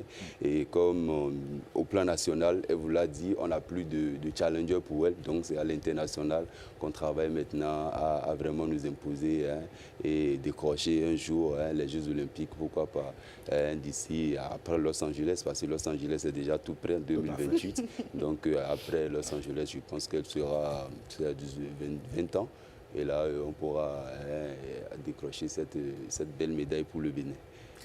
Alors Marie-Gracia, un petit jeu d'image. Imagine ceci comme le tatami. Le tatami représente quoi pour vous? Je sais pas, mais... Quand tu te retrouves devant le tatami, tu vois quoi? C'est comme mon avenir. Mon objectif, c'est de gagner. Donc, quand je monte sur le tatami, je change d'humeur en même temps. Pour moi, c'est fini avec l'adversaire, gagner. Parce que quand je souriais, quand j'étais en dehors du tatami, quand je monte, c'est comme un autre esprit qui m'envahit. Moi, je change carrément, j'arrête de sourire. Alors, j'ai bien envie qu'on fasse ça en image, en quelques secondes. C'est possible? Alors, Marie-Gracia va se présenter là, le coach va lui donner les consignes. Voilà, et vous allez nous faire une démonstration. Je veux voir ce changement d'humeur là, en fait. Parce que là, elle sourit tellement, elle est très jolie dans le sourire. Et j'ai bien envie de voir l'image qu'elle donne quand elle est en exercice. Alors, Marie-Gracia, vous faites face là-bas. Et tout cet espace-là, c'est pour vous, c'est votre tatami. Alors, on suppose qu'on est à une séance d'entraînement. On va laisser les téléspectateurs découvrir, on découvre avec eux. Exactement. Allez, Marie-Gracia Chariot. Tu salues là-bas. Position de combat. Tu bouges tout doucement. Tu fais un peu d'exercice de déplacement. Allez, tu avances une fois. 1, go. 2. 2 fois derrière. 1, tu sors. Allez, de côté. 1, tu passes de côté. Allez, maintenant, on commence à lever. 1, tu cut. 1, jambe avant. 1, jambe avant.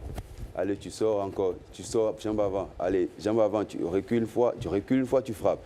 Allez, punch une fois. Punch une fois. Allez, punch, frappe. 1, 2. Allez, très bien. Allez, encore punch encore une fois. 1, 2. Allez, bandal doublé. Go. 1 et 1, 2, 3. Très bien. Allez, encore punch, frappe. Nélio, tu fais un Nélio une fois. Punch, Nélio. Une fois, 1 et tu soulèves. Très bien. Chariot. Kenyan. Très bien, merci. Eh bien, dis donc. Le temps d'une démonstration, le plateau de BLB devient j'ai le sentiment d'avoir raté quelque chose. Qu'est-ce qui a fait que je n'ai pas fait le taekwondo? Ah, mais dis donc, je ne vends aucun secret. Vous aussi, vous êtes Moi, j'ai fait le handball. Voilà, je crois que j'aurais dû faire le taekwondo. Là, maintenant, on allait se mesurer. Ah ouais? Marie-Gracia, franchement, bravo. Félicitations. En tout cas, nous, on est fiers de toi. On t'encourage à évoluer. Franchement, une jeune et belle âme qui sait déjà ce qu'elle veut dans sa vie. Moi, j'ai une dernière question. Marie-Gracia, quelle est l'athlète mondiale qui t'inspire le plus? Laurent Williams. Parce que... Par exemple, la dernière fois qu'on était allé en Hollande, on l'avait vu qu'elle s'entraînait, elle a un coach personnel, elle a un masseur personnel. Wow. Et puis, elle m'explique beaucoup parce qu'elle est vraiment très forte. Et puis, elle est dans presque ma catégorie. Je pense que si elle continue toujours et je grandis, on va se rencontrer. Dis donc, ça c'est un challenge qui est lancé. En tout cas, cette fille, elle a de l'ambition. Elle veut franchement affronter les montagnes. On demande juste que tout le monde puisse l'accompagner comme il se doit. Moi, je dis bravo aux parents, c'est pas évident. Bravo aux parents qui l'accompagnent pour qu'elle reste équilibrée entre l'école et le sport et pour que les deux aillent de pair. C'est le moment pour nous de faire un clin d'œil à notre collègue Florentin Niambosou, qui est le papa. Voilà. Merci à Florentin pour ce prodige. Alors, monsieur le coach, quel est l'accompagnement de la fédération et du ministère à l'endroit des pépites comme Marie-Gracia? Merci beaucoup et c'est encore un vibrant hommage au président de la fédération qui a vraiment travaillé aussi au président de la République parce que pendant ces 10 dernières années, vous voyez, le sport est devenu pratiquement un outil de développement et de développement autant sur le plan professionnel et aussi pour la jeunesse. Et le ministère fait beaucoup. Pendant chaque année, nous avons 2 compétitions internationales prises en charge par le ministère des Sports et la fédération aussi qui a ces compétitions qui sont préparatoires aux compétitions, c'est-à-dire d'envergure que le ministère prend en charge. Donc, en somme, nous avons 4 compétitions normalement que la fédération et le ministère déjà nous poussent à faire. Et donc, pour l'instant, c'est vrai que nous ne sommes pas encore une nation sportive de haut niveau, mais ils font beaucoup et je pense que les projections qui viennent aussi, la fédération cette année décide de mettre le paquet pour que les pépites comme Gracia et autres vraiment compétissent beaucoup parce que plus on a les compétitions dans les jambes, plus on a cette facilité de tutoyer les grandeurs. Et donc, je pense que d'ici peu, vous aurez de nos nouvelles. Je ne peux pas tout décliner ici. Mais et de bonnes nouvelles. Voilà, de bonnes nouvelles. Donc, la bonne nouvelle que moi j'attends, c'est que Marie-Gracia a dit qu'elle aimerait aussi avoir un masseur personnel. Ça vient, mais vous avez une kiné quand même là devant, donc ça vient déjà progressivement, alors qu'elle le vit à plein temps. Marie-Gracia, pour conclure cet entretien, pour des jeunes, des enfants de votre âge, Quel message avez-vous, vous qui êtes si assidus, vous qui êtes si organisés entre les études académiques et le sport professionnel, que leur diriez-vous? Je voudrais que vous regardiez droit dans cette caméra qui est devant vous et que vous parliez à des jeunes de votre catégorie. Je voudrais juste leur dire de se mettre au sport, de me ressembler, d'essayer de faire comme moi, de ne pas se décourager même quand on perd, car le meilleur reste à venir. Ah oui, voilà la formule. Court et succinct. Le meilleur. Le message est passé, le meilleur reste à venir. C'est valable pour nous tous en fait. Pour nous tous d'ailleurs, ça c'est clair. Merci à vous Ghislaine de nous avoir dégoté une pépite aussi brillante et aussi rare. Vous échauffer un peu? Non, d'accord. Je finis l'émission et puis après on va aller sur le tatami avec l'entraîneur. D'accord. Ouais, voilà, ça va être mieux. Préparez-vous, hein. J'ai pris quelques âmes là. D'accord. Ça marche. Il n'y a pas de souci. Allez, merci Alain. Merci Ghislaine. À demain. Mesdames, Messieurs, cette émission va se poursuivre et sans transition, ce sera l'espace santé. Nous parlerons aujourd'hui du paludisme avec Christelle Ediacho Tongodo que nous installons.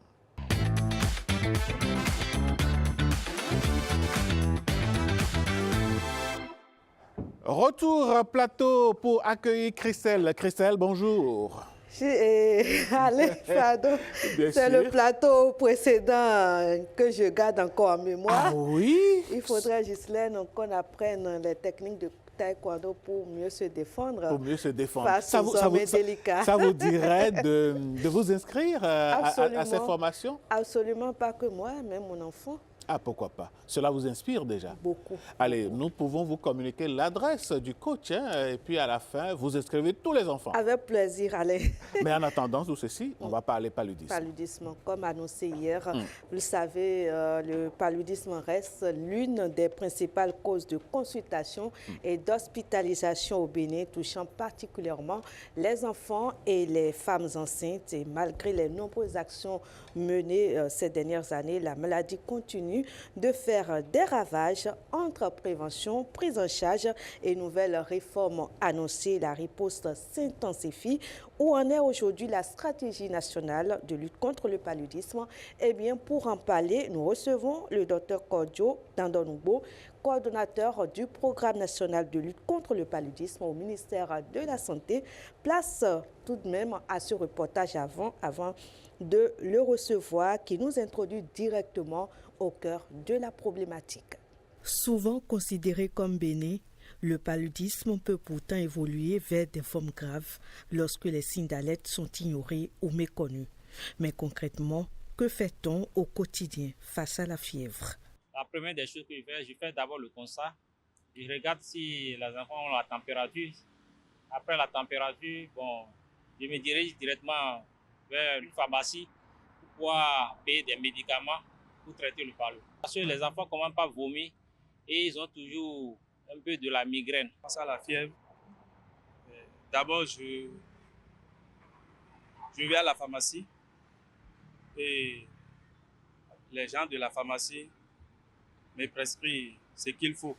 Les réponses montrent une réalité préoccupante. L'automédication et l'attente restent des réflexes courants. Pourtant, le paludisme grave débute le plus souvent par des symptômes ordinaires, ce qui rend sa reconnaissance parfois difficile. Fite lo mi ve egbe. D'accord, la même temps si fite mi siffle mi file quoi. Pas dit que mais donc voilà. Palu senti bon moi tout bon tant fait mi la metino ve bon mon le palu donc capable na palu et para pour parler ça m'a symbolisé de nos tout. Une grossesse affaiblit le système immunitaire de la femme et les terrains d'immunodépression comme le VIH, ce sont des gens qui ont des organismes fragiles, donc c'est en plus susceptibles de contracter la maladie. On a des signes précis de gravité du paludisme qu'on peut regrouper en signes cliniques et paracliniques. Donc, vous allez voir un patient qui a l'ictère, vous allez voir un patient qui vous dit qu'il n'urine pas depuis quelques jours, vous allez voir un patient qui a une détresse respiratoire, qui a des difficultés à respirer par exemple. Si tu ne viens pas à l'hôpital, tu ne peux pas déterminer la densité parasitaire que tu as dans le sang. Donc, à un moment donné, tu prends les médicaments, mais ça ne guérit pas ta maladie. Et ça peut peut-être mener vers des complications. Donc c'est là où, en l'absence de traitement, ça mène vers des complications neurologiques pour le cerveau, comme des convulsions, un coma profond, le rein, l'insuffisance rénale et ainsi de suite. Dans la pratique quotidienne, la saison pluvieuse voit augmenter les cas graves de paludisme, en particulier chez les populations à risque. En saison pluvieuse, les patients varient entre 30 et 40 patients. C'est plus les enfants de la néonatrie et de la pédiatrie que nous enregistrons. Et nous enregistrons aussi les femmes enceintes. D'où l'importance des mesures de prévention, surtout pour les personnes vulnérables. Dormir sous moustiquaires imprégnés, assainir les lieux considérés comme nids de moustiques comme les cours d'eau, les tas d'ordures, porter des vêtements qui couvrent tout le corps à partir d'une heure donnée et protéger surtout les enfants. Et surtout imprégner la moustiquaire chaque 6 mois, ça on oublie. Face au paludisme, reconnaître la gravité et consulter sans délai peut faire la différence entre un paludisme simple et ce qu'il convient d'appeler une urgence médicale. Alors, professeur, bonjour et bienvenue, comme le dit Alain souvent par ici, chez vous. Merci, madame la journaliste. Je ne suis pas professeur, je suis médecin.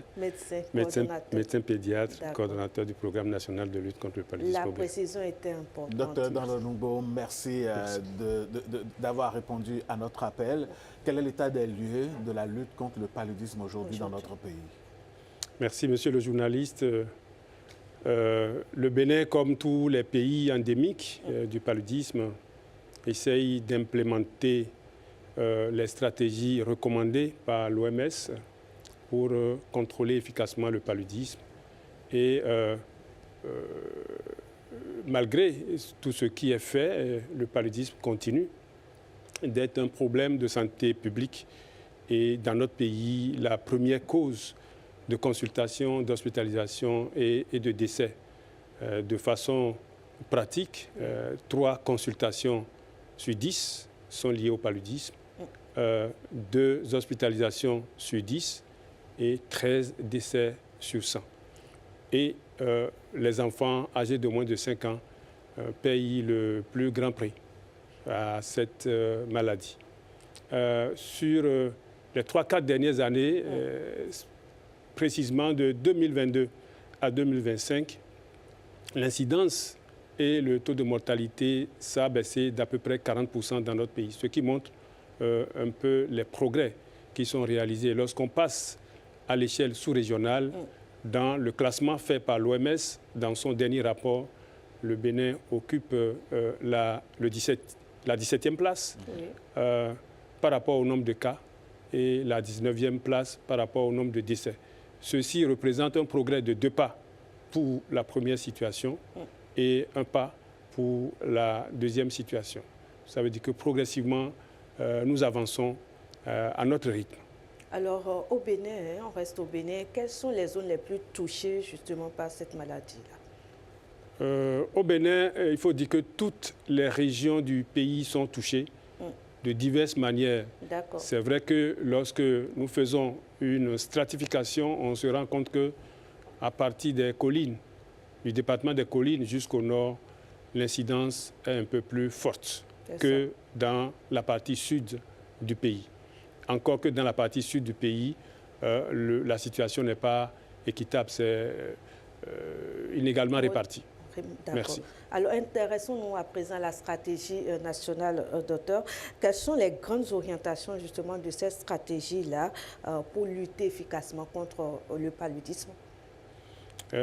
Au Bénin, nous nous sommes dotés d'un plan stratégique national intégré qui couvre actuellement la période 2024-2030 et qui est orienté vers l'élimination des maladies prioritaires, dont le paludisme. Cela voudra dire qu'à l'horizon 2030, le Bénin ambitionne d'éliminer le paludisme. Et les stratégies que nous utilisons sont calquées sur celles recommandées par l'OMS. Le premier axe stratégique regroupe tout ce qui va avec la prévention. Et quand on parle de prévention, c'est comment on fait pour que l'environnement soit assaini.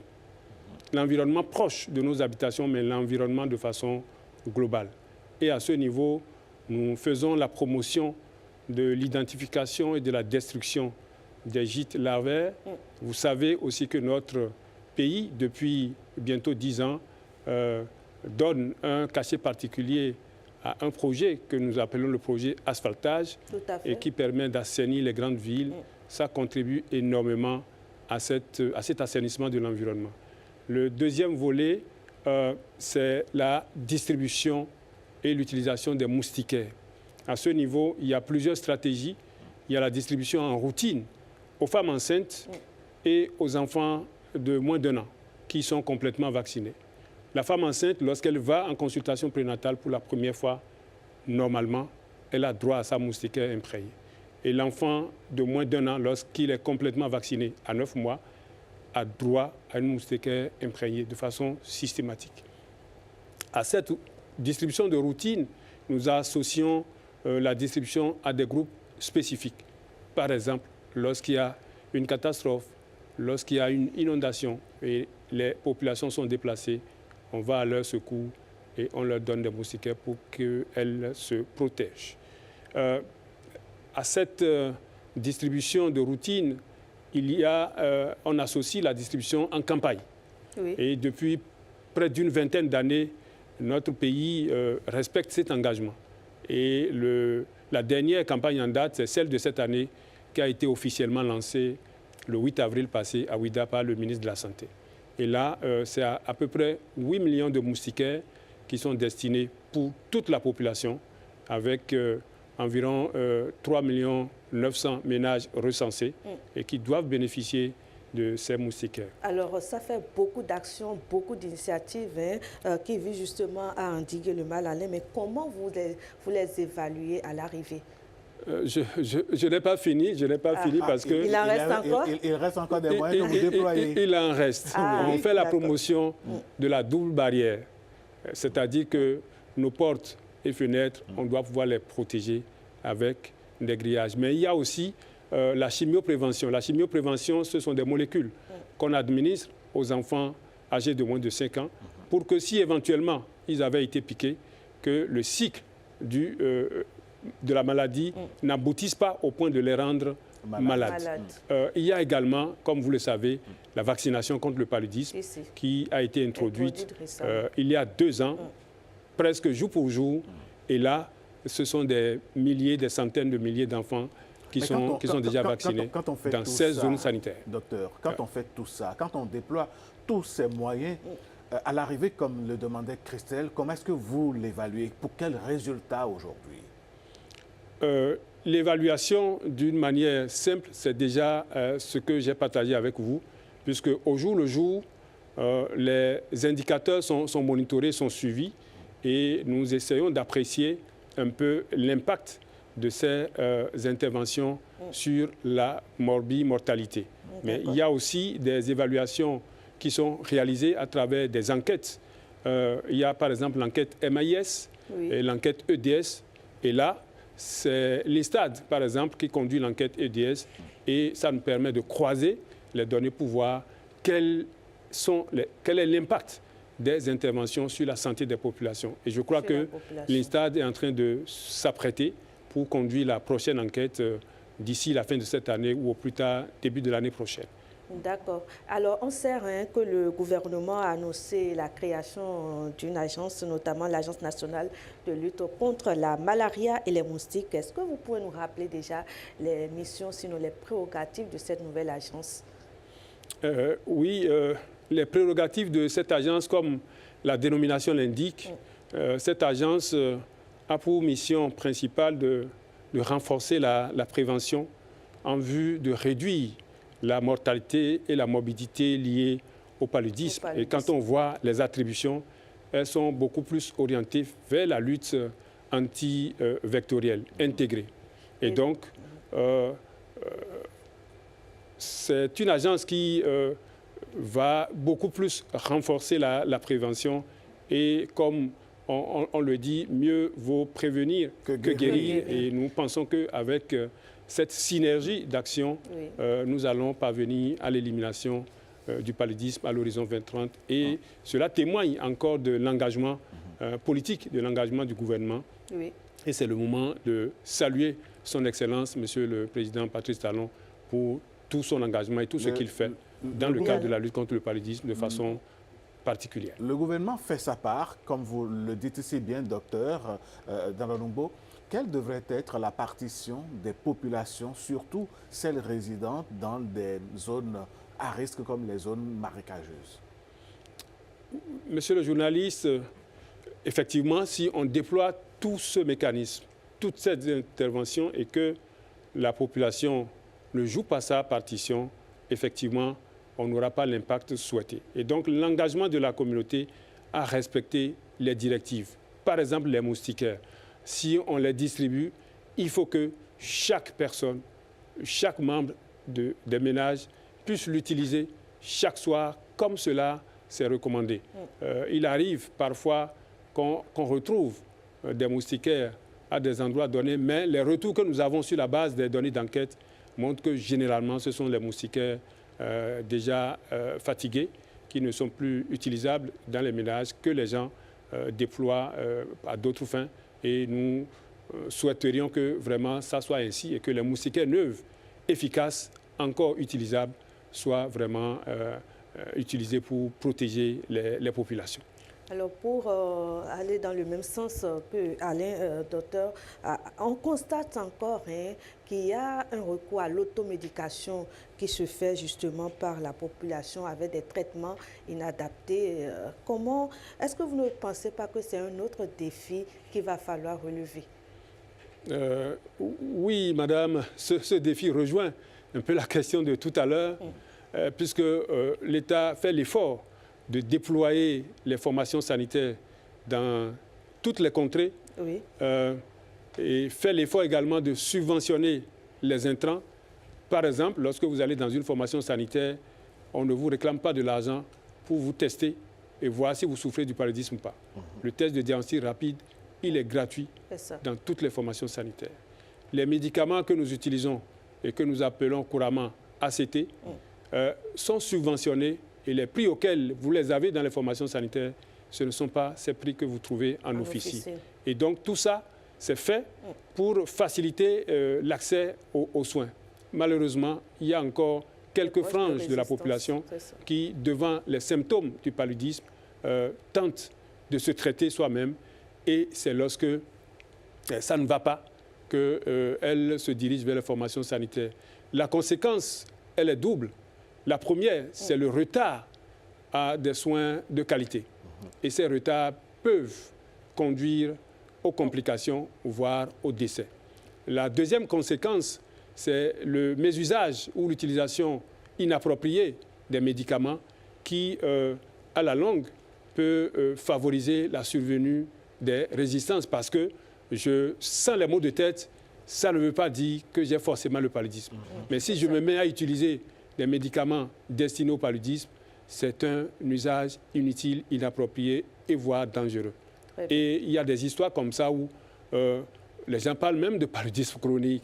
Le paludisme, lorsqu'il est bien traité en 3 jours, c'est terminé. Et donc, si vous sentez un symptôme qui s'apparente à ceux du paludisme et que ça dure plus que 3 jours, c'est forcément autre chose. Il faut aller au centre de santé. Et si on demandait au docteur de nous repréciser ces symptômes-là, parce que généralement, dans votre élément tout à l'heure, on a vu une dame qui dit, bon, j'ai les maux de tête, je sens des courbatures. C'est quoi les principaux symptômes à surveiller? Voilà, à surveiller pour parler de palu. Pour parler de paludisme, il y a des symptômes qui, effectivement, peuvent se retrouver dans d'autres pathologies, dans d'autres maladies. Les symptômes les plus courants, c'est d'abord la fièvre, les maux de tête que nous appelons dans notre jargon les céphalées. On peut avoir mal aux articulations, la courbature, on peut avoir envie de vomir, nausées ou vomissements. Et après, ça peut se compliquer si le traitement n'intervient pas de façon très prompte. D'où la nécessité de consulter. D'où la nécessité de consulter. Quand ça se complique, c'est d'abord l'anémie. Ce sont les convulsions telles qu'on l'a suivi dans l'élément tout à l'heure, le coma, quelqu'un qui n'urine plus, l'insuffisance rénale, ou quelqu'un qui entre carrément en difficulté respiratoire, détresse respiratoire, et voilà, ou les urines qui deviennent Coca-Cola, voilà. alors qu'on pouvait tout simplement les éviter. Tout ceci, oui. Voilà. Alors, on le sait, vous l'avez rappelé d'ailleurs, les femmes enceintes et les enfants sont les cibles les plus vulnérables. Alors, quelles sont les autres actions spécifiques que vous menez à l'endroit de cette catégorie-là? Les autres actions spécifiques, je dirais les actions spécifiques, j'en ai déjà rappelé quelques-unes. Oui. C'est déjà la distribution systématique en routine des moustiquaires, que ce soit pour les femmes enceintes, que ce soit pour les enfants âgés de moins d'1 an. Pour les femmes enceintes, il y a le traitement présomptif intermittent à base de sulfadoxine-pyrimétamine que l'on donne à intervalle d'1 mois lorsque la grossesse a un certain âge. Et ça, ce sont les sages-femmes qui apprécient et accompagnent les patientes. Il y a aussi que la prise en charge du paludisme, normalement, elle est gratuite pour ces cibles. Et tout récemment, une mesure générale prise par le gouvernement, c'est l'assurance maladie obligatoire qui, normalement, devrait permettre de faciliter l'accès aux soins. Chez les enfants âgés de moins de 5 ans et spécifiquement ceux âgés de moins d'1 an, en plus de la distribution des moustiquaires lors des séances de vaccination, il y a la vaccination contre le paludisme qui est intervenue. C'est vrai qu'à date, nous sommes dans 16 zones sanitaires sur les 34, mais les diligences nécessaires sont en cours pour qu'une couverture à l'échelle soit effective. La prise en charge des cas de paludisme, c'est gratuit. Aujourd'hui, il y a le déploiement de la nouvelle politique de santé communautaire qui permet de rapprocher les soins de la population. Avec les relais communautaires. Avec les relais communautaires et les ASCQ. Et quand on sait que les tranches d'âge ou les couches les plus vulnérables sont les femmes enceintes et les enfants, en rapprochant ces services de la population, on pense couvrir davantage et mieux ces cibles. Très bien. Et bientôt, c'est la journée nationale de lutte contre le paludisme. C'est bien ça? Absolument. Dans 2 jours. Dans 2 jours, le samedi? Le samedi. Alors, qu'est-ce qui va changer dans le quotidien de la population pour qu'on tende vers ce taux-là qu'on attend tous, 0 cas de paludisme au Bénin? D'abord, le thème retenu par l'Organisation mondiale de la santé, l'OMS, c'est mettre fin au paludisme. Maintenant, c'est possible. Agissons maintenant. Ce thème montre l'optimisme et l'engagement que nous devons avoir pour agir. Et pour agir, les engagements sont à plusieurs niveaux. D'abord, au plan mondial et au plan international, c'est le financement de la lutte. Vous savez, il y a quelques mois, le monde entier a été secoué par certaines perturbations par rapport à l'aide dans le domaine de la santé. Ce financement doit être un financement intelligent, intégré et vraiment orienté vers l'impact. Au Bénin, le gouvernement fait beaucoup d'efforts en améliorant sa part de contribution, cette part qui est passée du double au triple entre 2020-2022 et 2025. Le deuxième engagement, c'est au niveau de la communauté, et comme on l'a dit tout à l'heure, qui doit intégrer et adopter les différentes stratégies identifiées. Naturellement, et il faudra co-construire ces stratégies avec elles. Le troisième domaine, nous devons innover. Innover, faire les choses autrement. Et là, nous devons mettre la recherche au cœur de nos interventions. Pour que, par exemple, lorsque nous utilisons les ACT et à un moment donné, on se rend compte, à cause du mésusage, un certain nombre de choses, les faux médicaments, fort heureusement au Bénin, les dispositions prises aujourd'hui permettent d'assainir de façon sérieuse ce secteur. Et donc, tout ça mis ensemble, Si on se rend compte à un moment donné que les molécules utilisées ne sont plus suffisamment efficaces, il faut pouvoir faire de la recherche pour trouver de nouvelles molécules aussi efficaces. Et tout ceci va conduire, hein, on l'imagine bien, à l'élimination du paludisme les années à venir. Absolument. On garde espoir, Alain. Et oui, l'espoir est permis face à toutes ces politiques et mesures mises en place, mises en action par le gouvernement et tous ces organes. Je pense que la population va s'en sortir. Christelle, merci à vous. C'est un plaisir. J'espère qu'il y a moustiquaire pour tout le monde à la maison. Absolument. Ah, c'est le minimum, le strict minimum à avoir. N'est-ce pas? Allez, docteur, pensez aussi à redéployer un système de distribution systématique. Déjà, c'est pour quand la prochaine campagne de distribution? Voilà, de distribution de moustiquaires. Population Comme ça, nous, on viendra prendre tout un lot, on va distribuer à tous les membres de notre équipe. Monsieur le journaliste, on ne va pas vous déranger. Les agents de santé communautaire sont là pour faire le job. Merci pour l'honneur. Ils viendront vers vous. Oui. Comme je l'ai dit, le lancement de la campagne a eu lieu le 8 passé à Ouida. Et dès lors, chaque département, chaque zone s'organise avec ses agents de santé communautaire. Et ça va être l'occasion, le moment de demander aux populations d'être ouvertes, d'accueillir vraiment et favorablement ces agents-là pour que chacun de sa position puisse lutter contre le paludisme. Merci à vous, docteur. Et nous allons aussi inviter les agents de santé communautaire à faire preuve de respect vis-à-vis de la communauté et à respecter également les directives qui sont établies dans le cadre de cette campagne qui est en cours. Merci. Docteur Dandomingo. Merci Christelle. Oui. On se retrouve demain.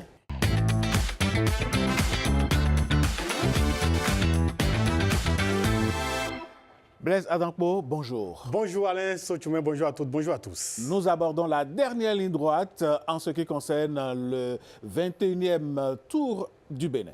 Oui, dernière ligne droite de ce 21e tour du Bénin avec ce matin la conférence de presse de l'organisation pour dévoiler un tout petit peu les enjeux, mais également les différents partenaires, mais aussi les différents coureurs, les différentes équipes qui vont pouvoir être au Bénin pour ce 21e tour du Bénin. Les équipes favorites, on aura le temps, les équipes favorites, on aura le temps d'en parler, forcément, parce que il y a quand même du lourd qui sera donc présent ici au Bénin pour ce tour du Bénin qui va passer dans pas mal de départements. Sur les 12 départements, c'est 8 départements qui seront donc parcourus par les 90 coureurs qui vont prendre quand même le départ pour ce tour du Bénin. Après donc la conférence de presse qui aura lieu ce matin, il y a bien évidemment le tour qui sera lancé avec la première étape, mais avant la première étape, il y a ce qu'on appelle le prologue. Le prologue, ce sera le lundi 27 avril ici à Cotonou. Départ à 8h30 devant la pharmacie Port-Royal. C'est un contre-la-montre. Quand on parle un peu de prologue, c'est un contre-la-montre individuel. Il permet de désigner déjà le premier leader du classement général, notamment le maillot jaune, comme on le dit, et de lancer le Tour du Bénin de façon un peu plus dynamique. Et c'est un petit kilomètre, 4 km 8, pas assez vraiment court, pour permettre également de pouvoir voir les coureurs qui sont plus ou moins les favoris. Là, ça donne une idée un peu claire. Disons que c'est l'apéro en réalité. Exactement, l'apéro. Et donc, ça donne une idée un peu claire de ces favoris-là qui sont quand même un peu obligés de se dévoiler parce qu'il y a quand même l'enjeu, c'est de pouvoir se dévoiler, rester déjà, prendre donc cette petite tête-là, plus ou moins avant donc le tour proprement dit. Mais avant, il y a la présentation des équipes. Très important pour que chacun puisse...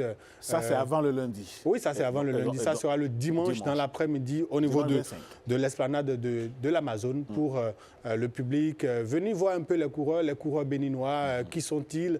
Venez voir également les coureurs des autres équipes qui seront donc au rendez-vous de cette compétition. Je parlais des favoris. Il y a l'Érythrée, il y a l'Algérie, l'île Maurice, mais également le Maroc, qui sont les super favoris, comme on dit, mais derrière, c'est que vous aviez le Bénin, le Burkina Faso, la Côte d'Ivoire, le Cap-Vert, mais également le Nigeria, le Togo, la Chine également qui sera au rendez-vous, l'Allemagne et la Belgique.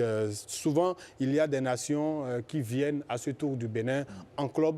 Il y a également d'autres qui viennent défendre véritablement la nation africaine. Ce qui est bien quand même dans ce tour, c'est que le Bénin ouvre quand même son tour à des nations déjà de l'Afrique de l'Ouest. Parce que quand vous aviez le Bénin, le Burkina Faso, la Côte d'Ivoire, le Nigeria, ce sont nos voisins. Ce sont d'abord les voisins. Et le président de la fédération a mis véritablement un point d'honneur sur ça. Parce que si les Africains ne s'accordent pas une importance avec leur propre tour et qu'ils laissent plus la place aux Européens, voilà, ça va poser un peu de problème. Donc là, sur ce 21e tour, vous aviez pas mal de pays africains.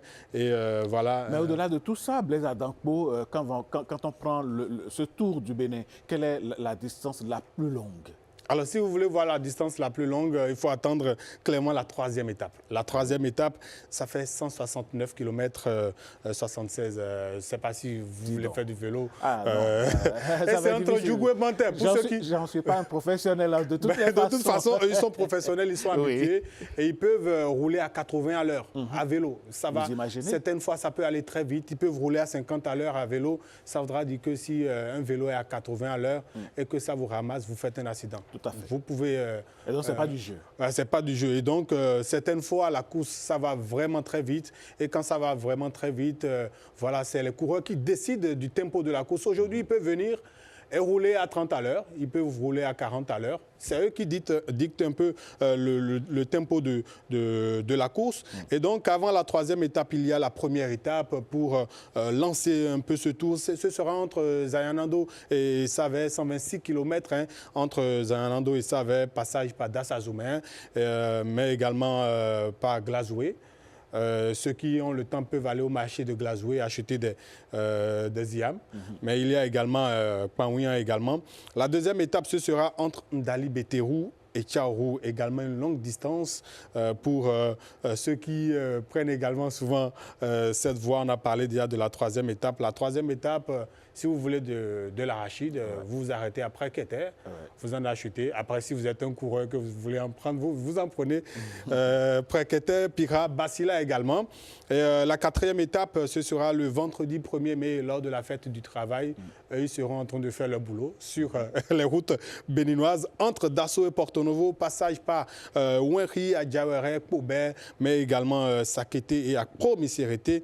Et la dernière étape du Tour du Bénin, ce sera le samedi 2 mai. Tout le monde est donc invité ici, notamment au niveau du carrefour Mosquée Zongo, pour accueillir les coureurs, parce qu'ils vont, ce sera la dernière, 5e et dernière étape qui va quitter Zobodomain pour Cotonou, passant par voilà, Serroué, Rouegbo, Alada, bien évidemment Tori Baou. Devant le CEG Godomain, le carrefour Bioguera, l'esplanade de l'Amazone, ça passe par là, et pour une arrivée au niveau donc du carrefour Mosquée Zongo. Blaise Adankpo, loin du cyclisme, l'équipe béninoise se retrouve à Lomé actuellement pour préparer la CAN de beach handball. Ah ouais, c'est la première édition de cette CAN de beach handball. Le Bénin se prépare donc pour cette compétition. L'équipe béninoise était voilà, du côté de la plage de Fidjro. C'est pour les dernières répétitions. Comme on le dit, le Bénin sera représenté à cette compétition en hommes comme en dames. Une bonne préparation pour l'équipe qui a quitté d'ailleurs Cotonou hier dans l'après-midi pour Lomé, où la compétition va débuter demain. Aujourd'hui, il y a la réunion technique, mais demain, les hostilités seront lancées à la plage de Lomé pour que le Bénin puisse également déjà pour cette première participation pour cette première compétition qui est organisée. Pour le beach handball, également montrer que... Le handball de plage. Oui, le handball de plage, c'est un peu différent hein, du handball classique. Du handball classique, parce que là, il faut avoir des appuis, il faut chercher ses appuis, notamment voilà, dans le sable. Ce n'est pas facile certaines fois. Vous pouvez facilement vous tordre... Ce n'est pas un terrain ferme, en fait. Oui, ce n'est pas vraiment un terrain ferme, donc vous pouvez vous tordre assez facilement la cheville. Mais c'est un sport vraiment spécifique. Et, le Bénin a quand même pour objectif de faire bonne figure à cette compétition. Éliminatoire mondial féminin U20, le Bénin se prépare. Les Amazones sont en train de se préparer activement.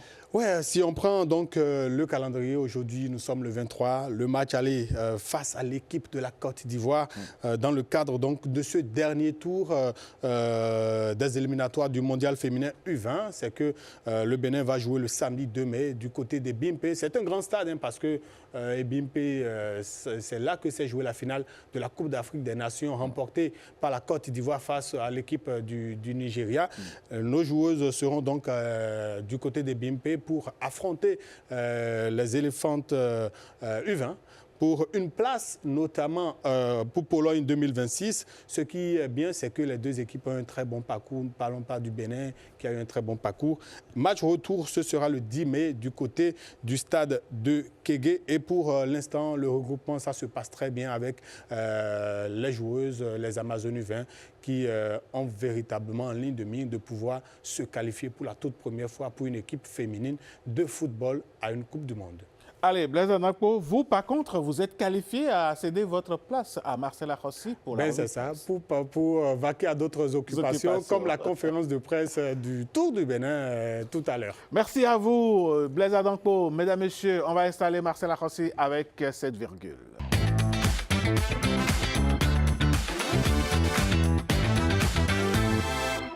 C'est la dernière marche de l'escalier qui nous permet de descendre de cette émission. Voici donc la revue de presse. Marcel Arrossi, bonjour. Bonjour Alain, bonjour à tous. Ce matin, la presse béninoise s'accorde sur une image forte, celle d'une transition politique qui s'installe déjà dans les faits bien avant la prise de fonction officielle. Le journal Fraternité rapporte aujourd'hui et met en relief une scène peu ordinaire, et c'est sur ça que nous allons nous attarder, vu qu'il n'y a même plus assez de temps pour clôturer cette émission. La présence active du président élu Romuald Ouadagni au Conseil des ministres, aux côtés même du chef de l'État, Patrice Talon. Le quotidien décrit une configuration inédite où le président élu ne participe plus seulement en tant que ministre ou ministre d'État, mais s'inscrit dans une dynamique de co-conduite des travaux. Fraternité souligne le caractère historique de cette séquence. Pour la première fois, un président élu encore en fonction ministérielle prend part à un conseil de ministres dans une posture déjà tournée vers l'exercice du pouvoir. Le journal y voit le signe d'une transition progressive et maîtrisée, avec une volonté claire d'associer dès à présent le futur chef de l'État à la gestion des affaires publiques. De son côté, Matin Libre met l'accent sur le climat et les implications politiques de cette rencontre. Le quotidien évoque une atmosphère particulière marquée par la cohabitation entre président en exercice et président élu. À travers son analyse, Matin Libre insiste sur la stabilité et la continuité. Le journal présente Romuald Ouadagni, le président élu, comme un acteur déjà familier des rouages de l'État et qui, selon lui, rassure quant à la conduite des affaires dans les mois à venir. Le quotidien retient surtout l'idée d'une transition apaisée, sans rupture, portée par une forme de continuité dans l'action publique. Nous sommes au Bénin, conclut le journal, et c'est inédit. Ainsi va la presse ce matin. Merci à vous, mon cher Marcel. On se dit à demain. À demain, avec le même plaisir. Mesdames, Messieurs, ainsi prend fin le numéro 150 de cette saison de Bonjour le Bénin que nous avons eu du plaisir à vous présenter. Restez scotchés au programme de Bénin TV. Le meilleur, c'est ici. À demain.